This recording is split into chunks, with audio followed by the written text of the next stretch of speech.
All right, what's up, guys? Before we start the podcast, I just want to give you guys a heads up that this episode took a very long time to do.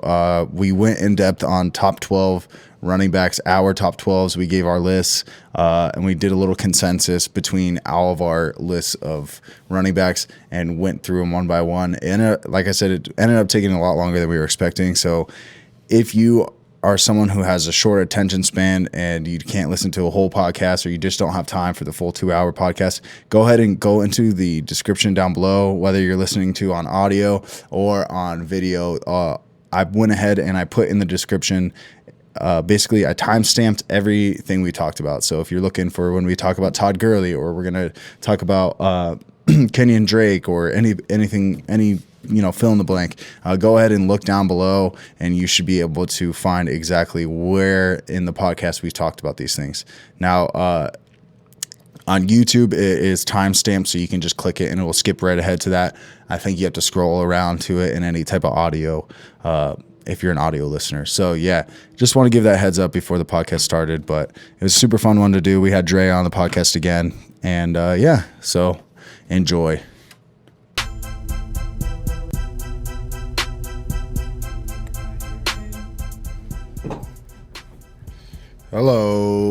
Hello, baby. I was going to say the same thing. I don't know. I just see Mike pointing at me, so I think we're ready to go. Episode start. Ready to go. I don't know if I should drink this bang. I already have enough energy. We'll see. I don't know. Do it. Welcome in. This is the Average Bros, a.k.a. the AVG Fantasy Football Podcast. We're doing a podcast. We're doing a little pre-rankings episode here. So we're going to break down our top 12 consensus rankings and then a couple of honorable mentions right here. So your boy T here in the building. Got Mr. Was it 645 or what? Maybe. Mr. Freddie Mercury in the house. Dude. TBD. It is insane how much like Freddie Mercury you look. You looking super Call Freddie me Mercury. FM. Like a radio. Wait, what? FM like He's a going radio. off the initials. radio. We're good. We're good. Oh, See, Freddie Freddie got it, Mercury. bro. Okay, excuse me. So it's your boy T. It's FM like the radio, and the Messiah, a.k.a. Andre Navarro, whose nickname is his real name. I don't know why I always say that, but It always is. I do. So, yeah, so we're going to go over our... It's pretty much just like early rankings for the running back. Obviously, things change. With the draft hasn't even started yet. So once we get to the draft, once all those running backs come into the league, there's a couple actually running backs in free agency as well. So that could affect certain situations. Maybe some of these running backs get, signed to certain teams where right now we're looking at a running back as a workhorse, but maybe they draft a running back or they sign one of these free agent running backs, and now it turns into like a running back by committee. So things change, but this is just early rankings. We're just trying to get some content out there for you guys and just breaking down each player one by one on how we feel about these players. Yeah, baby. And an emphasis on early, because this is early. This is our pre-draft. We're doing a lot of this with the assumption that these teams are starting the season today. They don't have rookies that are going to be drafted, this and that. Kind of this is like basically, hey, if we were drafting right now, this second, this is who we take. Right. So that means you're going to have to listen to the post-draft. We'll do another one. Yeah. And, yeah. It's hard to make any type of content when we're this far. And that's even if season starts on time. Yeah. We'll still do it, though. Post-draft. Draft should be good, so Yeah. we'll get it cracked. Imagine like week 1, it's in the snow. Dude, imagine.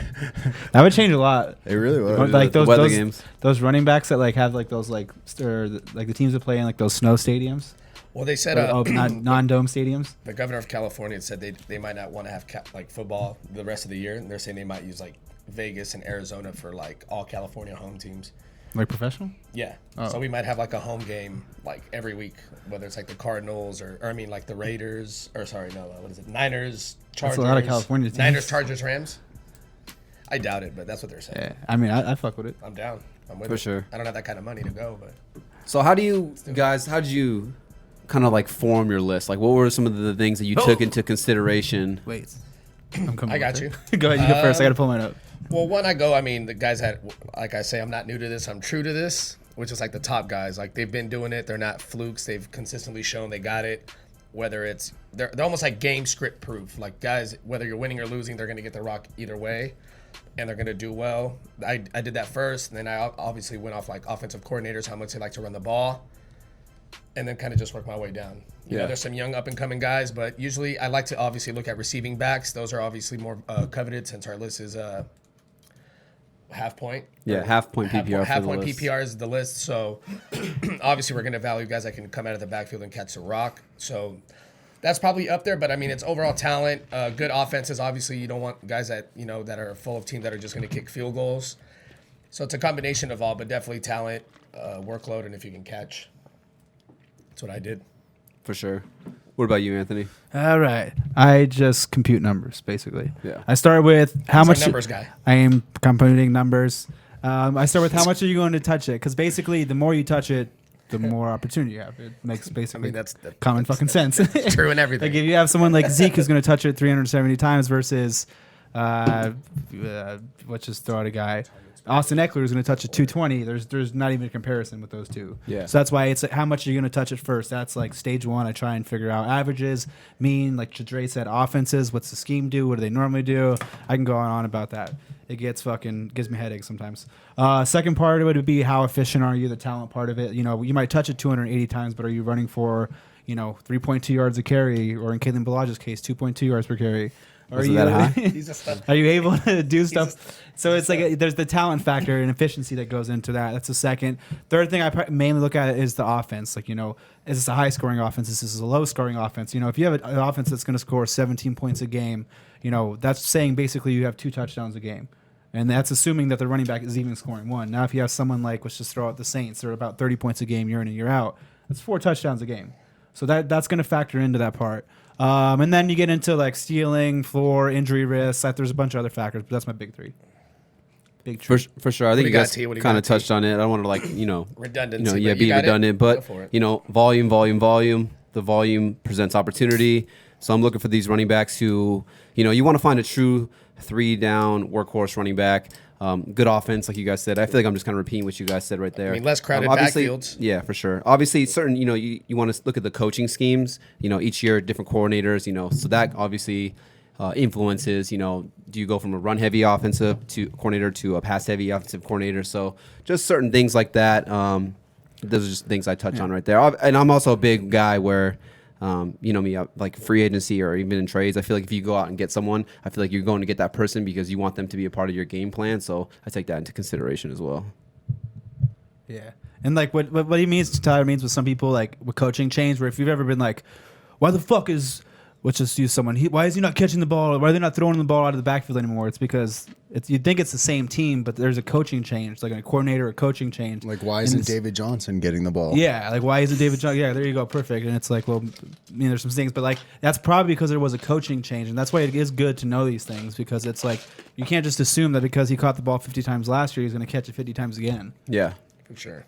Kind of just giving you guys some science, breaking it down. Yeah, For sure. So we kind of compiled our list here. Do you want to go over your list one by one? Just kind of like break it down on how we could do a little quick overview. Yeah, fuck it, let's do it. Run it, Mike. Put it up. Get better. Yeah, Send it. No flub. Send it. Go ahead.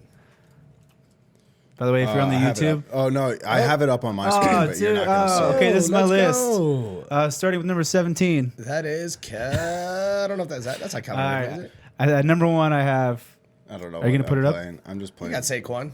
I got Saquon. Yeah. Christian McCafferey. Zeke. You got Kamara. Kamara. Oh, Cook. wait, here. I So believe Derrick Anthony- Henry's 6, right, Wait. Mike? Yeah, because I can't show you, or else it's gonna duplicate on the screen. But Who do I got at 7? okay, so I'll list them off. Okay, for there you go. So You do that. Anthony, for his first overall, he's got Saquon, then McCaffrey, then Ezekiel Elliott, Alvin Kamara, Dalvin Cook, Derrick Henry, which is kind of funny, Derrick Henry, but Aaron Jones, Josh Jacobs, Nick Chubb, Kenyan Drake, Joe Mixon, and then the curveball on the bottom, Miles Sanders. I mean, that's what I think. Curveball. Whatever. No curveball. Okay. Yeah. Maybe For it's a me. fastball. Yeah. So Anthony was the only one who actually had Miles Sanders ranked in the top 12, but arguably, I think we can all agree that we are really big on Miles Sanders. We're all Miles Sanders fans. We do like Miles Sanders, talent and ability. So we'll touch on him. He's one of the honorable mention guys. You'll notice there's a couple guys on some of our lists that like only one person ranked them. I have a couple guys on mine that I only ranked. So those are going to be our honorable mention guys. Anybody you want to touch on AMAC on your list? No, I'll save Maybe it. like a baller. I'll save it. I will say I do kind of have mine in tiers. So you kind of would say the big 3 I have. Then I'd have a tier of like Kamara, Cook, and who's 5? 6. Henry might be in there. He might be cut off of that tier. I might have a small tier actually, to be honest. Yeah. Oh, there we go. And then it'd be and Jones, Jacobs, Chubb, Drake. I'd probably put those guys in there. Maybe have their own tier because I've been flip flopping those guys back and forth. It's so early. I'm looking at so many different numbers and scenarios. Like I literally had Aaron Jones at 11 at one point, and then flipped him to 7. Then he was to 9. So when I say I put these guys in a tier, it's like I could change any of these guys out, like with just looking at one statistic or hearing one opinion. Feel it. And that's all I got to say. That's it. You can send it over to my boy Dre to the right. Word. We can do that. All right. I mean, our same 3 is pretty interchangeable. I mean, it's a consensus top 3. We all have the same 3 guys. Do you want to read it, Mike? Oh, he's got it. There it is. I mean, Saquon, CMC, Zeke. For me, I would have Derrick Henry higher, but from what I saw, he gets 1.6 targets a game. And if you watch football, those 2 targets are probably fucking screen passes that he takes 70 yards. So, I mean, his route tree on that, I mean, is probably why he's a little lower. Kamara, after the down year that he just had, I have him kind of bouncing back a little bit more. He went from like 19 touchdowns to like, he might have finished with like 9 or 10. Well, I'm just saying that's why I have him where he's at. I would have Fournette higher, but they got a new OC. And then, I mean, I've never actually liked Kenyan Drake. I can't believe I have him up there, but I know, surprised me. You told me to put him in as well. Yeah, I mean, it's him or Miles Sanders, which is why he's our honorable mention. But I like the offense. I mean, I think they're gonna sling that thing out there. So, opportunity. I can't be a hoe about it. I can't wait to be in the position like Kenyan Drake. I can't be. Hey, I'm not taking drafting Kenyan Drake is staring you in the face. Bro, you can do that to spite. Man, that's gonna be some shit if I take him. But no, I mean. It's all these guys are all talented, but I mean, this can all change if any of these guys get another running back to kind of complement, but that's for later. But pretty solid. I'm confident in it, I guess, since Well, you are the creator. I'm the motherfucker. You are the maker of this. Yeah, I made this baby, so this is your baby. We'll ride. I like the top 6, so I don't see that changing, but that's just me. For sure. Yeah, I feel like a lot of these guys, I mean, for the most part, we have a lot of the same guys kind of in the list. They're just kind of, a little bit all over the place. But, I mean, for me, like you said, first 4 are all the same. Derrick Henry, Joe Mixon, Kamara. I'm a little higher on Drake than you guys. We'll touch on that when we get to him. I'm just homer pick, but I'm just a big Drake fan. So I think the sky's the limit for him. I think, I think Drake can finish top 5 realistically. But you're only one spot ahead of me. Yeah. Whoa. Easy Dolphin fans. I'm in between Still 2 ahead. Dolphin fans. I'm the only one who has Le'Veon Bell on the list. I have him at 9. We'll get to that. He's actually an honorable mention guy since you guys don't have him on the list. I'm a little bit lower on Nick Chubb. I think I'm not sure how low you guys had Nick Chubb, and then I have Gurley on there.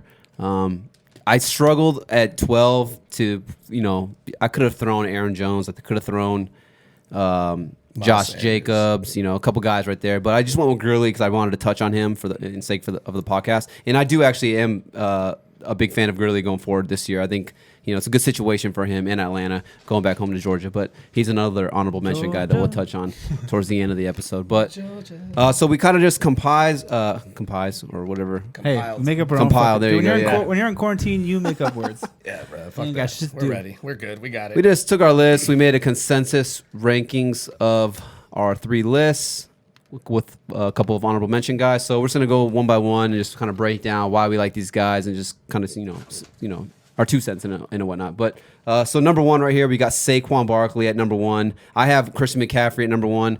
Dre and Anthony have him at 2. At 2. But yeah, either way, I think you can't go wrong with these guys. Like you said, I feel like for me personally, like Saquon, Christian McCaffrey, and Zeke, that's like a tier of its own where you can't miss with these guys. You're getting workhorse backs, can run the ball, can catch the ball.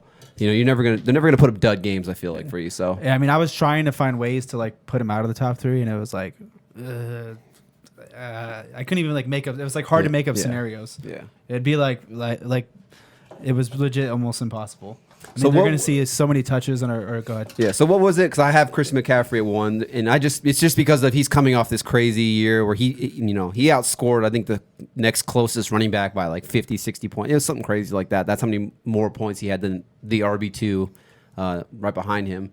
But what was it for you guys that made Saquon the number 1 over Christian McCaffrey? I know we're splitting hairs right here, but just kind of what was it that gave him that little edge? Let me look into my database. Boop, boop, boop. All right. For the main thing for right now, this could, and this, like I said, I want to like reiterate that this is early because I could have McCaffrey back at 1 in a month or 2 or a week or 2 or sometimes an hour and a half before the episode. It happened last episode. Just saying. For me, it's offense. It comes down to there's a change in the offensive scheme. 1, 2. He was getting the ball at like 99%, 100% snaps. If you look at a snap percentage, I just don't think that's repeating, especially with the new coaching regimen coming in town. And he had 115, 120 receptions or something stupid like that. Christian McCaffery. Yeah. I mean, that's gonna come down some. I mean, I think. You never know. But, I see more realistically being that in the 80-90 range, where Saquon is going to probably be in the 80-90 range. He did miss some games, but you look at his rookie year, he was in the 90s. So they're going to be very similar when it comes to their targets and catches. Then you go over to the rushing totals. I do think McCaffrey is going to lose just that top off of it. And what that top does enough is bring him closer down to Saquon and Zeke. Yeah. So with that said, it just comes down to me as of right now, without knowing how that offense is running the offenses. I just, you touch on it a little bit. You're like Teddy Bridgewater. He's going to go out there and is he going to throw for 200 yards and score a touchdown or two? I mean, if he's not passing the ball very well and they're not moving the chains, how many times can McCaffrey score? Yeah.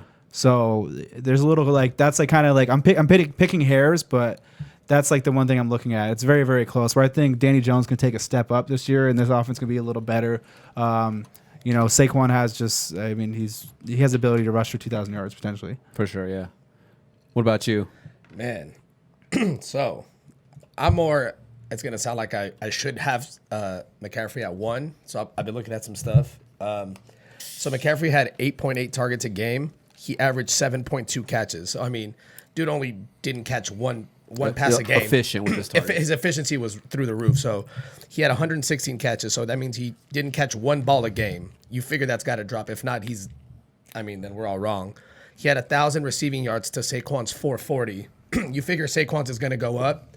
And on top of that, Danny Dimes, I don't know if you watch him play, he doesn't check down to the running back at all because Saquon wasn't there. He's not used to it. So I think you give him a whole offseason, and he'll be able to find the running back a little bit more. Yeah. So I think Saquon's number should go a little bit more up in the passing game to where, I mean, unless he can sustain that efficiency as far as 7.2 catches out of 8.8 targets, that's insane. So And then there is the goal line carries too, where I actually found a site where I was able to get it. It's goal line carries. He had 15 of them last year, Christian McCaffrey, or 16. So I don't think that just doing numbers, he's not going to fall inside those. I think it's inside the 3 or something like that. Where I got to look deeper into that data, but it's basically on the goal line. He had 16 of them. That was number 1. Yeah. Second to Dalvin Cook and Aaron Jones. So I just don't think he's going to get 16 of them again. If you take 8 and he gets 8 of those, you're taking a lot of points away from him. And with them, don't let the numbers fool you. They pass a lot inside the 5 or 10. They do those jet sweeps, which they're runs, but they're considered passes. So they do those. They do bubble screens. They do little swing routes to McCaffrey. They do those angle routes. So it's not a run, but they use their passing games in such short their yardage situations where it's like a run anyway. And this is that's why their passing is so high when you look at the numbers. Sorry. Yeah, which is why he's so good. But yeah. He's just so efficient in the pass game. We'll see what they do with Teddy Bridgewater, which is why I also have Saquon above him, because they don't really know what he's going to be doing. So if it's full PPR, I might slide CMC back above for Saquon. sure. So that's why it's there is the half that makes a difference. Yeah, but 2 years ago they were pretty equal as far as they were equal, but the next guy has no equal. Yeah, Ezekiel is no. Yeah, so I think with those guys, you can't miss Christian McCaffrey, Saquon. Either one you get, you're going to be happy with. So, but yeah, the next guy, Ezekiel is no one. His name is Ezekiel Elliot. For me, he's probably the safest guy. I feel like just because I feel like he averages 100 rushing yards every single game, practically. Sure. You know what I'm saying? Yeah. I think the touchdowns kind of dipped a little bit last year, but I think they can go back up this year. They did lose their All-Pro center, Travis Frederick. He retired. That's something they have to address, maybe possibly in the draft. But I like Zeke a lot here. I think we all have him at 3. He's another one of those can't miss guys. I feel like, and especially when you start getting down to the standard range where it's it's touchdowns and total yards that all that matters. These 8 catches for 40 yards doesn't mean shit. You don't get those 8 points. I want to say as safe as they get, like you just said, because of the total touches, the total yardage, the total consistency and touchdown year after year. In standard, I wouldn't blame you if you wanted to take him 1. Yeah, in standard format. He eats, man. You see him out there. He and brings the spoon out. Honestly, they should use him. With McCarthy coming in, maybe they'll use him more. But he's a guy who could be getting 25 to 30 touches a game. Popping with screens. He can pass block. He can like chip and like run like little like option routes. And he's what, 25 still? He's young, man. Yeah. So, one thing I noticed, and you brought this up, Anthony, is you kind of found when you're digging into the numbers, you kind of noticed the correlation of the targets that get shared between the tight end position and the running back position. We kind of saw, when the Cowboys first got Amari Cooper, Zeke was getting a ton of targets, a ton of catches, career numbers wise, Jason Witten comes back last season, and those numbers kind of just, dropped down. Yeah, with his knife hands. Those numbers went down, and we kind of, Jason Witten wasn't putting up these, fantastic numbers, but, he would get you 4 catches a game, give or take, for a couple yardage. So maybe possibly now with no Jason Witten there, maybe some of these targets kind of funnel back towards Zeke, and even if it's, 2 catches for 20, 30 yards a game. I mean, those add up at the end of the year. Sure. Well, it's 10 opportunities. That's 50 more points for the season. Yeah. So. Mike, you got those in your big 3? Oh yeah, all of them. Yeah, baby. Actually, I was thinking about putting. He's like James Conner, Jalen Samuels, and Benny Snell Jr. No, I was actually looking at Dalvin Cook being like as a possibility of breaking that top 3. Yeah. If anybody, but yeah. Yeah. Well, No. speaking Just his about health, our his number health. 4 guy, that is Dalvin Cook, so he's right there. Me, I'm, last year I was all in on Dalvin Cook. Kind of hit that one right on the head right there. Let's go. And I'm all in on Dalvin Cook again this year. I mean, kind of got derailed towards the end of the year, a couple injuries here and there. But, I mean, for the most part, if you had Dalvin Cook every single week, he was getting you 15, 20 points every single game. You were eating. And I don't think that's going to change at all. I got it. They traded away Stephon Diggs. Obviously, they're going to have to address that in the draft. They have 2 first-round picks, so they'll probably draft a rookie wide receiver. But even then, I still think Dalvin Cook gets, a ton of work. He's going to get a ton of targets. And we just see him, bro. I mean, he's got that home run potential, where he can just break off a 70, 80-yard run. In some weeks, that's the difference between you winning or losing. You get a guy like that who can get you like an 80-yard touchdown. You're down by 5. In the afternoon games, boom, this guy gets you an 80-yard touchdown. Boom, now next thing you know, you're up 10, 12 points. And like I said, that's the difference. So, yeah, I'm all in on Dalvin Cook again. All in, but not enough to put him in your top 3. I call. He would be like if we're doing like I'm just tiers. kidding. I'm saying yeah. But if we're doing like a tiers, he would kind of be like in that tier for me, I guess, right there. It's just his Maybe at injury the bottom history. of the tier, but he'd be the injury. Good point. Yeah, the injury. My man gets hurt, but I mean, the offense that they run is going to be through him. And what I actually do like is a lot of teams they like to run like double tights. I mean, they drafted Irv Smith Jr. and he's good. So I think the reason they got rid of him is so they can maybe run like double tight formations, which I know you're going to say, what the fuck? But I think that's going to help him out because they're going to run what look like running formations, and eventually they'll pass and it'll open it up. So I think in the long run, as long as he stays healthy, he's going to be good. Yeah. Just the way they're going to run the offense is going to be one of those like kind of like the Niners, like all their formations look like running formations, but they're going to pass and play action out of it to where they're going to have to stay honest, and he's just going to ball as long as he stays healthy. But I mean, he can catch screens. He does it all. So I think he's a. I don't know why I thought you said Aerosmith Jr. Oh, Irv Smith. No, Irv Smith. I don't know if I did. No, I think you said Irv Smith. No, I like Irv Smith, but no, they got him and Rudolph, so I think the double tight, it'll be good for them. I mean, they can both, they'll be decent blockers, so it's just going to help open up the whole offense, I think, as far as just what they can run. That's what when we did. I clipped together a little when we were talking about Adam Thielen and what's his name that went there. Who went there? Tajay Sharp. Yeah, Tajay Sharp. Dude, everybody commenting on that video was just saying stuff about like, what about Irv Smith? What about Irv Smith? Yeah, no, Irv Smith he runs like a 4.5 40. He's basically a wide receiver. Yeah, oversized wide receiver. Exactly. Tight end, And if you watch like towards the end of the year, I spot started him a couple times, but his targets were going up. But the big thing with rookie tight ends is like their snap percentage. His snap percentage was going up a good amount. Towards the end, he was getting like 60, 70%. And I mean, for a backup tight end, that's pretty good when you have Kyle Rudolph, who they just signed. So I think just the whole offense should click, should help him out. Sure. For sure. You got anything to touch on Dalvin Cook? Or just I'll just say the couple of reasons why we were discussing a tier break. New coordinator, Gary Kubiak. I haven't gotten into his tendencies yet and see what he's doing, but you do have to always worry when there's a new coordinator in there. You have to see if that scheme's going to change. The injuries, like we talked about, he just hasn't managed to stay healthy yet. I mean, I don't know. I haven't dug deep into this, but I feel like it is somewhat of a trend where I feel like a lot of these running backs nowadays, I don't know if it's because they're coming in younger or if it's just something with the NFL to college. I feel like the early part of their careers, they start up a little bit more banged up and then they start getting you could say accustomed to playing 16 games, Yeah. and they start getting a little bit more healthier. I don't know if that's the case, but you do have to put his injury concerns as a red flag.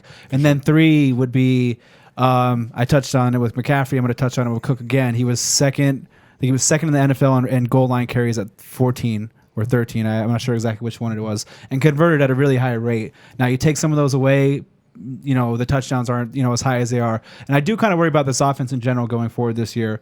Losing Diggs, just Kirk Cousins, a couple other things. I just wonder how the points per game are going to be for them. So I do think that there could be a dip in their total offensive production, which could take away from his production as well. This is me nitpicking of why I couldn't put him in the same tier as those guys. For sure, yeah. And if you could guarantee me getting Madison, I'd probably move him up 1. But that's just, you can't guarantee you getting both in the draft. People are always trying to get handcuffs. But if I could get both, I can maybe slide him over Zeke, but I can't. So I would urge, if you're going to get Dalvin Cook next year, I would urge to get Madison just to cover your ass and handcuff him. He's one of those guys where you for sure should handcuff him with the injury concern. But 100%. We'll jump into the number 5 consensus player. We got Alvin Kamara here. I actually took Kamara number 1 overall last year. He kind of bit me in the ass. And look where you got him on the list. Yeah, so I think I'm actually the lowest now. He's that dude, that's why. You have him at that hit the heart. I think I have him the lowest out of anybody. Yeah, I think you do. Yeah, you have him like 7 or 8, I think, right? You have him at 7. I'm at 6. But you're kind of just splitting hairs here. But one thing I kind of noticed, we thought maybe them getting rid of Mark Ingram, they signed Latavius Murray. Yeah, he's a good back. We saw, Ingram and Kamara in the past. They both finished top 10 running backs, so he could get it done. Obviously, injury concern. Kind of got hurt midway through the season, but I think the addition of Jared Cook, just stealing some of those touchdowns in the red zone, and then even now the addition of Manny Sanders, who's man crush Manny Sanders here, just another good weapon on the outside. I just think there's going to be a lot of mouths to feed. And I hate to, seeing Kamara, being like the 20s guys almost, or even like the 10-10 guy, and then Latavius Murray comes in and he snakes those touchdowns. And how many times actually do we see when they get in the end zone and they do this crazy, play action pass to the third string tight end, or Taysom Hill comes in and he fucking runs it in or something. It's just there's just so many different options, and the touchdowns really dipped last year. Like I said, I know he was hurt. But I'm not sure if I'll be taking a chance on Kamara. I think I actually might drop him a little bit lower. A couple guys on this list I may actually even catapult over Kamara. I do like Kamara. I think he's a talented player. I'm not saying he's not good, but I'm not sure if he's like that top 5 guy that he was going in the last couple of years. I'll just counter your point of it's not necessarily arguing with you. It's just countering your point of adding Manuel Sanders and Jared Cook. Where this is where I almost want to say it's flawed logic, because you have to look at the pass to run ratio. It doesn't matter if they add 3 body or they add a tight end that sees this many targets, a receiver that takes this many targets. It's more about when they're inside a certain zone, are they passing at a certain percentage, or are they rushing at a certain percentage? That hasn't changed for about 4 years with the Saints. Yeah. So that's where it's like I'm not saying you're wrong with that, but I'm just saying there is some there's a little bit of flawed logic with it, because you have to look at when they're inside the 20, are they all of a sudden passing to 70% and 30% now? And if they are doing that, then what you're saying is correct. But if they're keeping it the same at a 55, 45, or they're usually right around 55 to 45 for the last 4 or 5 years, then it means that they're not actually changing. It's just the breaks didn't fall that way. And just kind of looking deep into Kamara's numbers, it's there was the health last year. Just got unlucky in the red zone, and that's kind of what it came down to. So you're saying personnel doesn't matter. Their game plan and their game script doesn't change no matter what. No, I'm not saying. I'm saying that. I'm saying that the addition of Manny Sanders this year, could it make a difference? Possibly, but I'm just saying for 4 or 5 years, Sean Payton has pretty much ran the same kind of plays. Yeah. Same kind of plays in the red zone, no matter what. Yeah, no matter game who's script there. doesn't change. Yeah, it doesn't matter who they add. Doesn't matter. So it's still the same. It's not changing. And that's one thing that's nice about the Saints, is you kind of know what you're going to get year in and year out. It's not like you're guessing. It's not like 1 year it's this, 1 year it's that. It's pretty much just year in and year out. It's the same stuff. I just think they said the injury, and he was really unlucky with touchdowns. Didn't get a lot of go carries because of where the placement of the ball fell. And that's just really unpredictable. Yeah. You saw him get double-digit touchdowns for year after year. He kind of had that unlucky big play break where it's those big plays, he didn't break him as much. Even Christian McCaffrey, his rookie year, only had 1 of those. And Kamara's done that year after year, and last year that was below. So I kind of think last year's potentially his, I don't want to say his floor, but it's close to what you're going to see on the bad side of him. No, for sure. he went from 19 to like 10. I mean, like I was looking his targets. He got 7 targets a game last year. So I mean, I'm sure that'll go down a little bit, but I'm still big on getting a good number 2 receiver is going to help him out though. The thing about him is he's going to catch the ball. He can block. He can do all those things still. So as long as they find the plays, if he could stay healthy too, because I mean, Latavius Murray's still going to get his snaps, but I think he'll be fine. Dude, I think, and he's throwing. Look at that. yeah, I mean, yeah, we're watching. He's passing the ball. Now with Emmanuel Sanders, I think that should just help. I think the Saints need somebody else anyway. Yeah. And this is a team that year in and year out scores like 28 to 30 something points a game. So that's like 4. They're going to be up there again. They're going to be at least 4+ touchdowns. So he always, and he has the games where, like when a team scores 28, 30 points a game, you have those games where he could go out there and put up 3 touchdowns, and it wouldn't surprise me if he did it twice. He just bothers me. Why I have him a little bit lower is like, as I said, one thing I take into account is you want a workhorse running back. So like Saquon, CMC, Zeke, Dalvin Cook, even some of these guys like we're going to touch on like Derrick Henry, Joe Mixon in a sense. Like these guys are like workhorse running backs. Like there's they are the guy, and it just worries me with Latavius Murray, seeing how incorporated he was, and like we just said, the tight end and the running back targets kind of they're kind of like in correlation together. Jared Cook comes in. Obviously, he's better than the tight end they had the previous years. When Kamara was there. So a couple targets here and there. Maybe we're going away from Kamara. So that's just kind of why I had him a little bit lower. But yeah, still stud player. I think you're never going to be upset if you have Kamara as long as he's healthy and he's on the field. He's going to be productive. He's going to put up some numbers for you. But yeah, and I could slide him down more in a half versus full PPR. I think full PPR I'd probably keep him at 4. I mean, and don't forget what if the Saints take a rookie running back? I mean, not saying he's going to cut into his load, but just something to pay attention to, just something to look out for. I mean, that shit like that happens, and then it throws a wrench in the whole. Like, because they're like maybe not next year, but the year after. Because those rookie. I want to say this is going to be his 4th year coming. I mean, up? when they had Ingram, no one thought they were going to draft Kamara. Yeah, so is his rookie contract's coming up. So they probably need somebody else to look at. So I mean, just from a organizational standpoint, it would make sense, even if it's like a 4th or 5th round. Like a dart throw. Just somebody that just to kind of bring in. Yeah, you see what they got. Dude, they got Taysom Hill, Darrington Evans from Appalachian State or something like that. But whatever. For sure. So we'll jump into the next guy, number 6 overall for us on the consensus. We got Derrick Henry, King Henry. I mean, when you want to talk about like a workhorse running back, he's kind of it. I mean, I guess maybe it's kind of hard to say because he's not catching the ball a ton, but when he does, he sometimes takes it. Well, he gets 1.6 a game, targets a game. So you can only when you get 1.6 targets a game, you can only catch 1 target. So. Yeah. It's like he doesn't look like he's moving fast, but like dude is just because I think it's because he has that Mike effect. Like he just has those long ass legs, and his strides are so much longer than everybody. Yeah, exactly. So when he's running, it's just like smooth. It's just what's funny is I know you're trying to fuck with me, but like I agree. Yes. Dude, I was complimenting why you're so fucking fast. My thing is, I told you could beat Tyler in a race, but you don't believe me. Yeah, I tried to race him the other day. He pussied out. Hey, do you think my bad foot? I have a bad foot right now. You want to race? Oh yeah, good excuse, dude. Oh, I have a bad foot. Yeah, dude. Do they run him to the ground since they signed him to 1 year? That's my thing. That's why I have him so low. I mean, his efficiency. You're talking about Tyler. Like, he ain't gonna run T-Rep to the ground. I mean, we've been playing spike ball. It's been getting. They only signed Derrick Henry to 1 year. Yeah, he's a franchise tender. Yeah. So I mean, he's still a beast. They got rid of Dion Lewis, who was kind of like the scat back. So we'll see if they draft another. Maybe you got guys like Devontae Freeman out there. Maybe he could possibly come in there and be like that scat back. Third down, kind of chase it back. But I mean, we kind of saw when Tannehill came in, highly efficient. They weren't really turning the ball over, not throwing the ball a ton, and just kind of really leaning on Derrick Henry here. And I think we said it last year. It could go either way. He could be a stud or he could be a bust. And he's one of those guys where I just didn't want to play Russian roulette. I didn't really want to gamble on him, so I didn't draft him in any leagues. But I mean, yeah, if you had him last year, you were super happy. Rushing champion. I think he led the league in carries last year. Oh yeah, for sure. So yeah, I mean, he's a guy where.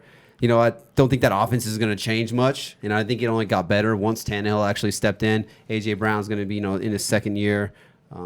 Corey Davis. They lost their left tackle, which is so it's not like it's like he's going to suck all of a sudden, but it is kind of important to. We'll see if they address that in the draft. Maybe they go out and they draft one of these young linemen. But I do like Derrick Henry. I think he could be one of the safest bets. After we've seen what he's done. Especially in the playoffs this last year, he kind of just like single handedly took them to the AFC Championship game. Yeah, and this is half full point. I could move him maybe a little bit in full point, a spot or two, and then the opposite direction with standard potentially. Like if you want to argue Derrick Henry over Kamara and standard, I'm not going to fight you over that. Yeah. So it's like there's that factor because we are doing these on half point PPR. We're kind of meeting in the middle. Like you said, he's going to get 300 carries. He's only going to catch 20, but his touchdown upside is, it's pretty high. Yeah. Yeah, my one my one downside is if the Titans are losing, I just don't know how effective he's going to be. If they go down how football is, like a pick six and then after a touchdown, if they go down 14-0.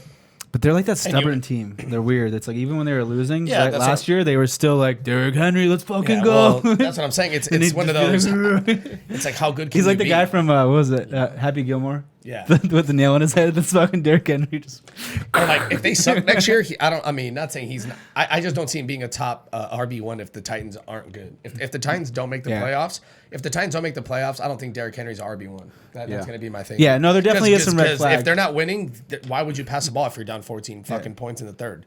Yeah. Like, you can't grind the clock out when you need, quick touchdowns. So that would be my contingency is that they have to make the playoffs or at least win 10 games. No, it's a good thing to point out to people is there is that's a true red flag.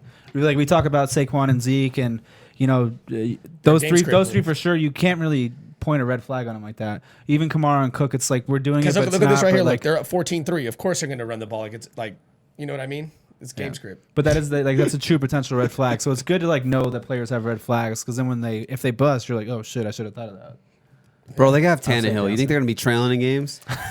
You're right with you two Dolphin fans. I'm not trying to be a homer, but dude. Of course, look how. Hey, did he just score a touchdown 2 minutes before that? How'd they get the ball back? Dude, I feel like he always fucks the Jaguars. He really does. Yeah. He's the cat killer. He's what's that guy's name? So, but if they're good though, he's gonna ball though because he's built for that. Like grind out the lead and just milk the clock. Like especially in the second half, he's just gonna wear you down. Yeah. Well, we kind of just saw what Vrabel in the offensive coordinator they want to do. They just want to play defense. They want to pass the ball. They don't want to have to really rely on Tannehill. I think the one thing with Tannehill was his passer rating was super good, so he's not really turning the ball over. He's kind of converting when he needs to play. He's one of the best play action quarterbacks in the league. Granted, he's not putting up these crazy numbers at times, but they really just want to lean on Derrick Henry and play some solid defense here. So, yeah, I think Derrick Henry, good job, you can't really miss on him right there. Piece of shit. Yeah. Jump into number 7 here. We have Joe Mixon from the Bengals. I'm not sure why I had Joe Mixon on my list, but I want to put him a little bit higher. And it's funny because our buddy Art, he was trying to trade Joe Mixon all last year, and I'd always give him shit, and I'd be like, bro, nobody wants Joe Mixon's bum ass, blah, blah, blah. But it was more of the line that I wasn't saying nobody wanted Joe Mixon. I was trying to explain to Art that, each year things change, and last year it was just one of those scenarios where, they went out and they drafted, a lineman with the 11th overall pick in the draft from Alabama, I think it was. He got hurt and he was out for the entire year. So they should get him back this year. It's only going to boost the line. You got AJ Green, who's been out for the whole year. I mean, when you lose a guy of that caliber, you lose into Julio Jones, a DeAndre Hopkins, a Devontae Parker-esque kind of guy. Jesus Christ. For your team, that's obviously going to affect how the defense plays you guys right there. So no, and once Andy Dalton got back in, that's when he started doing well. Because Andy Dalton it's not that he's trash like that. They just don't really like him like that. But he's way better than Jake Finley. I should make a T-shirt that says he reminds me of Devontae Parker. So once Andy Dalton got back in the game, he was getting 28 touches a game, and he ran for 1,000 yards in 7 games. I think I saw. So yeah. With Joe Burrow coming back, that's why I like the offense. Joe Burrow's coming back now? And that's a rookie quarterback's best friend. It's a good run game, some defense. So it's gonna go through probably the run game in short passes. But Joe Burrow's, we don't know obviously, but that's what they're gonna bank off of, and that's why I like him because I think he's gonna be good for them, and they're gonna run the ball. They're gonna pound the rock a good amount. Yeah. So it's opportunity. I have him a little bit lower. Like I said, I'm assuming nothing. So it's part of that is, I don't know what quarterback they're going to take. Could they trade back? Well, and then let me get to the other part of this. 7 games last year, under 10 points. Yeah. That could happen again. First 8 weeks, for sure. Because, no, it was split. Even when he was getting 20 carries, he was still getting under 10 points. I was looking at this today. Bet. But one of those, I don't know. I don't mean to cut you off, but just kind of like chime in for a second here. But like you see right here as a highlight site, they're 0-9, so they weren't very good. And obviously it shows they have the first overall pick in the He's draft from Oakland, right here. though. That's why they balled. But like we were saying, they, when you don't have a guy like AJ Green out there with the defenses that are kind of scheming on, and you don't have, when you draft, a left tackle, takes it to his mom. to protect the quarterback or even just boost that offensive line. You lose him before the season even starts. You're banking on, you spent the 11th overall pick on a guy. You're banking on that guy being there 16 games and making an impact immediately. So you lose two of those guys there. I feel like that can really hurt the offense. First year in the Zach Taylor offense comes from that Sean Payton tree. So I think, a second year in there, you're getting a couple really solid pieces, left tackle and wide receiver back in this offense. I think those things can just kind of like boost him. And as long as he's getting the volume, which he was, I think he was top 10 and in touches and carries and whatnot. So I think that he can get it done. If he's going to get the volume and the offense is only going to get better second year in the system, I think the sky's the limit for him. But like I said, I mean to cut you off. No, you're good. I agree with you, but I'm just going to say some just so like people can understand the both sides of it too. You assume that the guys are going to come back healthy this year. It's an assumption. You assume that a rookie quarterback is going to come in and be good. They could still be a bottom of the barrel team. I keep pointing out points per game per team in offense. Wouldn't surprise me if the Bengals are picking first or second again this year, and that is something you have to worry about with Joe Mixon. 3 touchdowns last year, and if they're not scoring a lot of points and they're struggling again, and I mean Zach Taylor in his first year didn't show a lot of promise. He could be fired midseason. Yeah, and they could have a whole flip on that. Like I'm playing just some of the negatives on him because there are some real red flags that I'd like to consider with him. And that's like I said, if the offense is in the lower half of points per game, I mean they were like I think 16 or I forget it offhand. I don't have all the numbers, but real low points per game last year. Like I said, that can lead to a low touchdown total. The receptions weren't as high as I like to put someone in the top 6 that's on a low scoring offense. I mean I think it was like 38 receptions or something like that. So I want that to go up to like 50, 60 if I'm going to put him in my top like 7 guys. Most of these guys I have up there outside of maybe Derrick Henry, they're usually getting around 50 catches. For sure. And then the last part was, I don't know, fucking forgot. So I'll say, oh no, it was the 7 points, the 7 games under 10 points. I mean, if they do struggle again, it's not unrealistic to see. If I have him in my top 8, which I can argue because I had him there at one point. If I'm taking this guy in the top 8, I want a sure thing. I don't want a guy who's this is another reason why someone I know you don't like, but I might even move them down as well too. I don't want 7 games of under 10 points in my top 8 running back. I'll take that out of my RB2. For sure, yeah, 100%. But I don't want that on my RB1. So I just looked at his last 8 games. His worst game, the last 8 games of the season, half point PPR was 9.5. Let me see it. His rushing numbers. Last 8 games, 115, 86, 80, 45, 145, 135, 160, and 50. Rushing yards. Just rushing. Catch yards.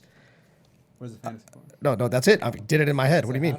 That's for the game. This dude's worst total points though for fantasy. No, points. his worst game. The last 8 games was 21 carries for 50 yards, 2 catches for 23 yards, which is 9.3 points. That was his worst game. Actually, no, it says right here. No, yeah, 9.3. Is that full point or half? That's half point. 9.3. This dude balled. He ran for over. That's what I saw in full. He ran for over 1,000 yards in 8 games. I can fuck with that. Yeah, no, He's a I beast. love Joe Mixon. One He's a thing beast. I love about Joe Mixon, regardless of where you want to put him, higher or lower, I think that he kind of, we always joke around. We say, "Oh, he's dead to me." You know what I'm saying? Like you can say right now, like Kamara's dead to me. You're joking around earlier. You know what I'm saying? So I feel like people who drafted Joe Mixon last year, he's like maybe not. They're not going to be like so gung ho on him. So he's a guy where he's probably going to fall in the 2nd, 3rd round, and I'll be like ecstatic to take him there because I think he's got top 5. Easily top 10 potential here. I mean, it's quarterbacks. I mean, look at that. His first 8 games, his highest rushing game was 66 yards.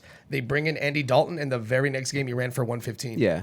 So, I mean, Joe Burrow is way better than Jake Finley. I bet you Jake Finley's probably not even on a team next year. Or was it? Who was the quarterback? Jake Finley. Well, it was Jake Finley and who started the season for them? They were shuffled. They were quarterbacks, terrible. But that's what I'm saying. So, but I get Anthony's point here. But and I agree too. Like you want to draft players who are on good offenses because I want to have a player whose team averages 4 touchdowns a game compared to a player who only team averages 2 touchdowns a game. You know what I'm saying? Sure. You have the opportunity to score touchdowns. Maybe instead of getting like 0 to 1 touchdowns a game, now my guy's getting 2 to 3 touchdowns a game potentially. So that is definitely a huge thing that you have to take into account. But like I said, my argument was you're getting your left tackle back. You're getting AJ Green back. John Ross was banged up. And your other offensive, Potentially- your other guard too. Potentially, you're drafting Joe Burrow, Heisman winner, They could draft national another lineman, championship. Yeah. No, no, no, no. They had 2 linemen that didn't play last year. Well, I'm so- saying they could draft another one this year as well. Oh yeah, for sure. I mean, the second half of the season compared to the first half, they were way better. I mean, they were terrible. Yeah. I mean, the Bengals were a fucking joke. They weren't even scoring points. They They almost beat Miami. did. Bro, Where's they- that at? I wish they would. They did. They lost 35-38. Bro, And that was Joe Mixon's worst game. He had 50 yards against the Dolphins. That's right, dude. No But the fucking Dolphins were disrespect. 6-2. But the Dolphins were 6-2 their last 8 games, right? Or were Yeah, they bro. We're about 5-3? to fucking win the Super Bowl 2022. You heard it here first. We didn't win that many Fucking games. clip that Oh shit. yeah. We were 4-4. How many games did the Dolphins win last year? What did you guys win? 7? I don't Jesus Christ. fucking know. The Dolphins won a good amount of games last year, yo. I know it was like Dog, you guys started tanking for Tua, and then y'all were like, no, the you know what 11th it, pick. you know what it is because Ryan Fitzpatrick he's like, no, I'm gonna try it, dude. Bro, everybody He's a loves tryhard. him. Everybody loves him. They're 5-11 this year. Do you guys remember when? Last year? Yeah. Do you guys remember when that? So then what were they to start? Just having side conversations. What were you saying? No, do you guys remember when that bar owner? Remember when that bar owner got stuck Oh, on his roof? he didn't want it until the Bengals won. Yeah. Oh, yeah, that's right. So- He probably doesn't have a wife or anything like that. For sure. So we could jump into the next guy He had- here. dude, he had No, I wife think he and had a wife kids. and kids, right? Yeah, he said, dude, the guy said all that, like the news was interviewing him, and he's like, yeah, man. He's like, I hate this. Like, I wish I didn't make this bet. He's like, I miss my kids, I miss my wife, I miss my house. They're like, dude, just go fucking home. For sure. What if they never won? He'd still be sitting up there. Oh my God, They dude. just got defeated. For sure. So we'll jump into the next guy staying in the division, our 8th running back on the consensus. We got Nick Chubb here from the Browns. I actually moved Nick Chubb down right before we did this episode. I had him a little bit higher. Just kind of looked at some stuff. Actually, I got to shout out Justin. He came in and kind of just told me some things. I did a little bit of research.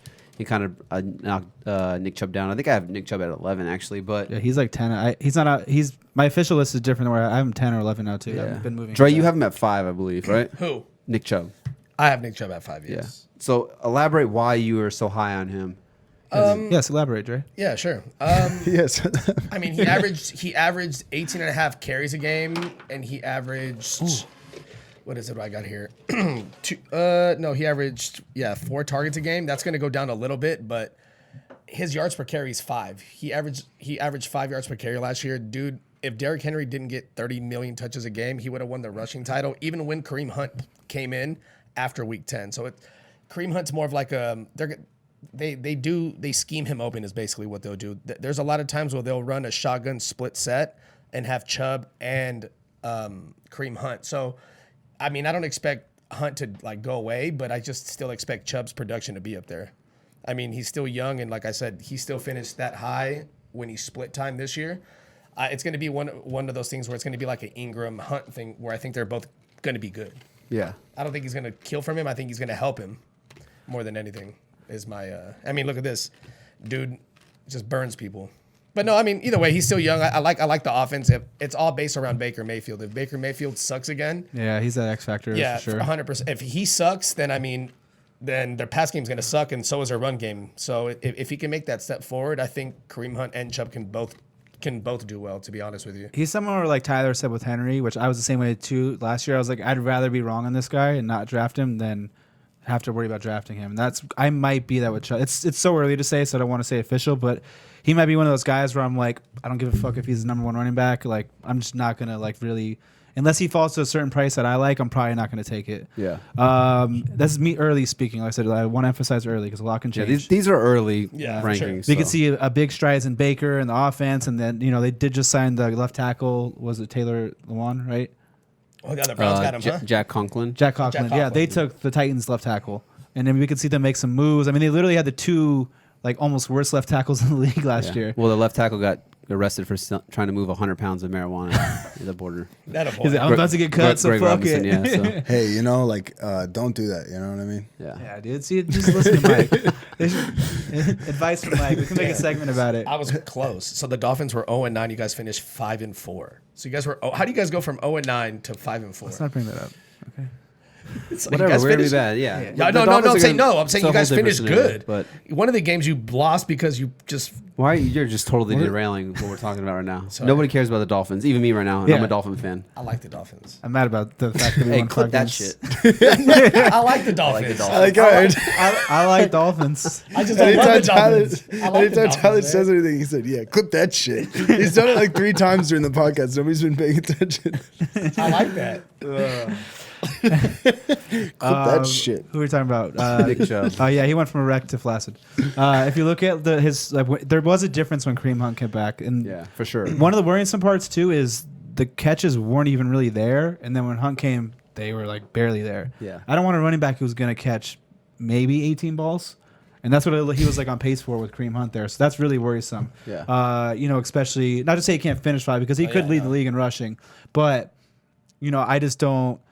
I don't want my. I just. It's hard for me to put him that high as of right now, with me not seeing any kind of, change. Where all right, we're gonna incorporate Chubb into the passing game. He's gonna get 40, 50, like kind of like what happened to Chris Carson last year. Yeah. Like unless I see that, it's gonna be hard for me to put him in this top tier of where people, where he's kind of going. And then with that said, it was just to kind of touch on the points per game thing. Where I have it, I got to pull it up. Give me 2 seconds. So you just want more receiver upside is what you want out of your running backs. Well, that there, and you'd then rather have it. And then with Chubb, I mean, he had 4 games under 10 points. All of them came when Kareem Hunt came in. Yeah. All of them. So that's like there's something like we can't ignore this to say that that Hunt didn't make a difference, because he did make a difference, and it was like a tale of 2 parts. So it's like, was that a fluke? Were they kind of just at the end, like kind of just? I don't remember how they were playing. Were they losing games and whatnot? I can't remember offhand. The season was over. Was that part of it? But you do have to look at the fact that when Hunt came in, the numbers changed. Yeah, 100%. Go ahead, What if Hunt gets in trouble again? Well, then he gets arrested, and then he's gonna be kicking it in the just- sale. Just He be hedging on he can't that. flick anybody at this point. So. Just kidding. No, yeah, I'm kind of, I agree with Anthony here. Just kind of the more I think about it, like I said, these are early rankings. A lot's going to change with the draft. Actually, we had the training camp, a couple free agents out there still. But, I'm not sure if Nick Chubb is an RB1 as much as he's just like, he'll be like a solid RB2 for you. You know what I'm saying? And like you said, if he falls to the right draft price, then I'll take him. But even then, I'm not sure about it because, once Kareem Hunt came back, it did take, a huge effect on his workload. So in the 10 games, with no Kareem Hunt, he had 20 or more carries in 7 of those 10 games. When Kareem Hunt came back, he only had 1 game with 20 or more carries. So that's a huge change in the workload right there. Target-wise, 37 targets before Kareem Hunt. Once Kareem Hunt came back, only 12. And they actually went out and they got Austin Hooper as well. Ugh. You're going to have a healthy David Njoku. Odell really didn't put up Odell-esque numbers like you would think. So maybe a couple touchdowns go Odell's way this year. You got Jarvis Landry there. There's just a lot of mouths to feed in an offense that, we've touched on a couple times. How good is this offense going to be? If they average, 3 touchdowns a game, there's a lot of mouths to feed. Hooper, Njoku, Kareem Hunt, Nick Chubb, Jarvis Landry, Odell Beckham. So I'm just not sure how much he can really contribute. I think he's a talented player. I think he's really good, but I think the draft price might be a little too high for my liking, and I might just go with a couple other backs here. Because once Kareem Hunt came back, we did see a changing in the pace. Yeah, Dude, I'll that's a kind of lot. help out. Sorry, Mike, go ahead. No, you good. No, I was just saying that's a lot. Like you forget how many offensive weapons they have in Cleveland now. Like I forget Odell's. Like, you know what I mean? Like you forget all these guys are there. But who's the best runner of the ball out of all of those? Probably Odell Beckham. Jarvis Landry.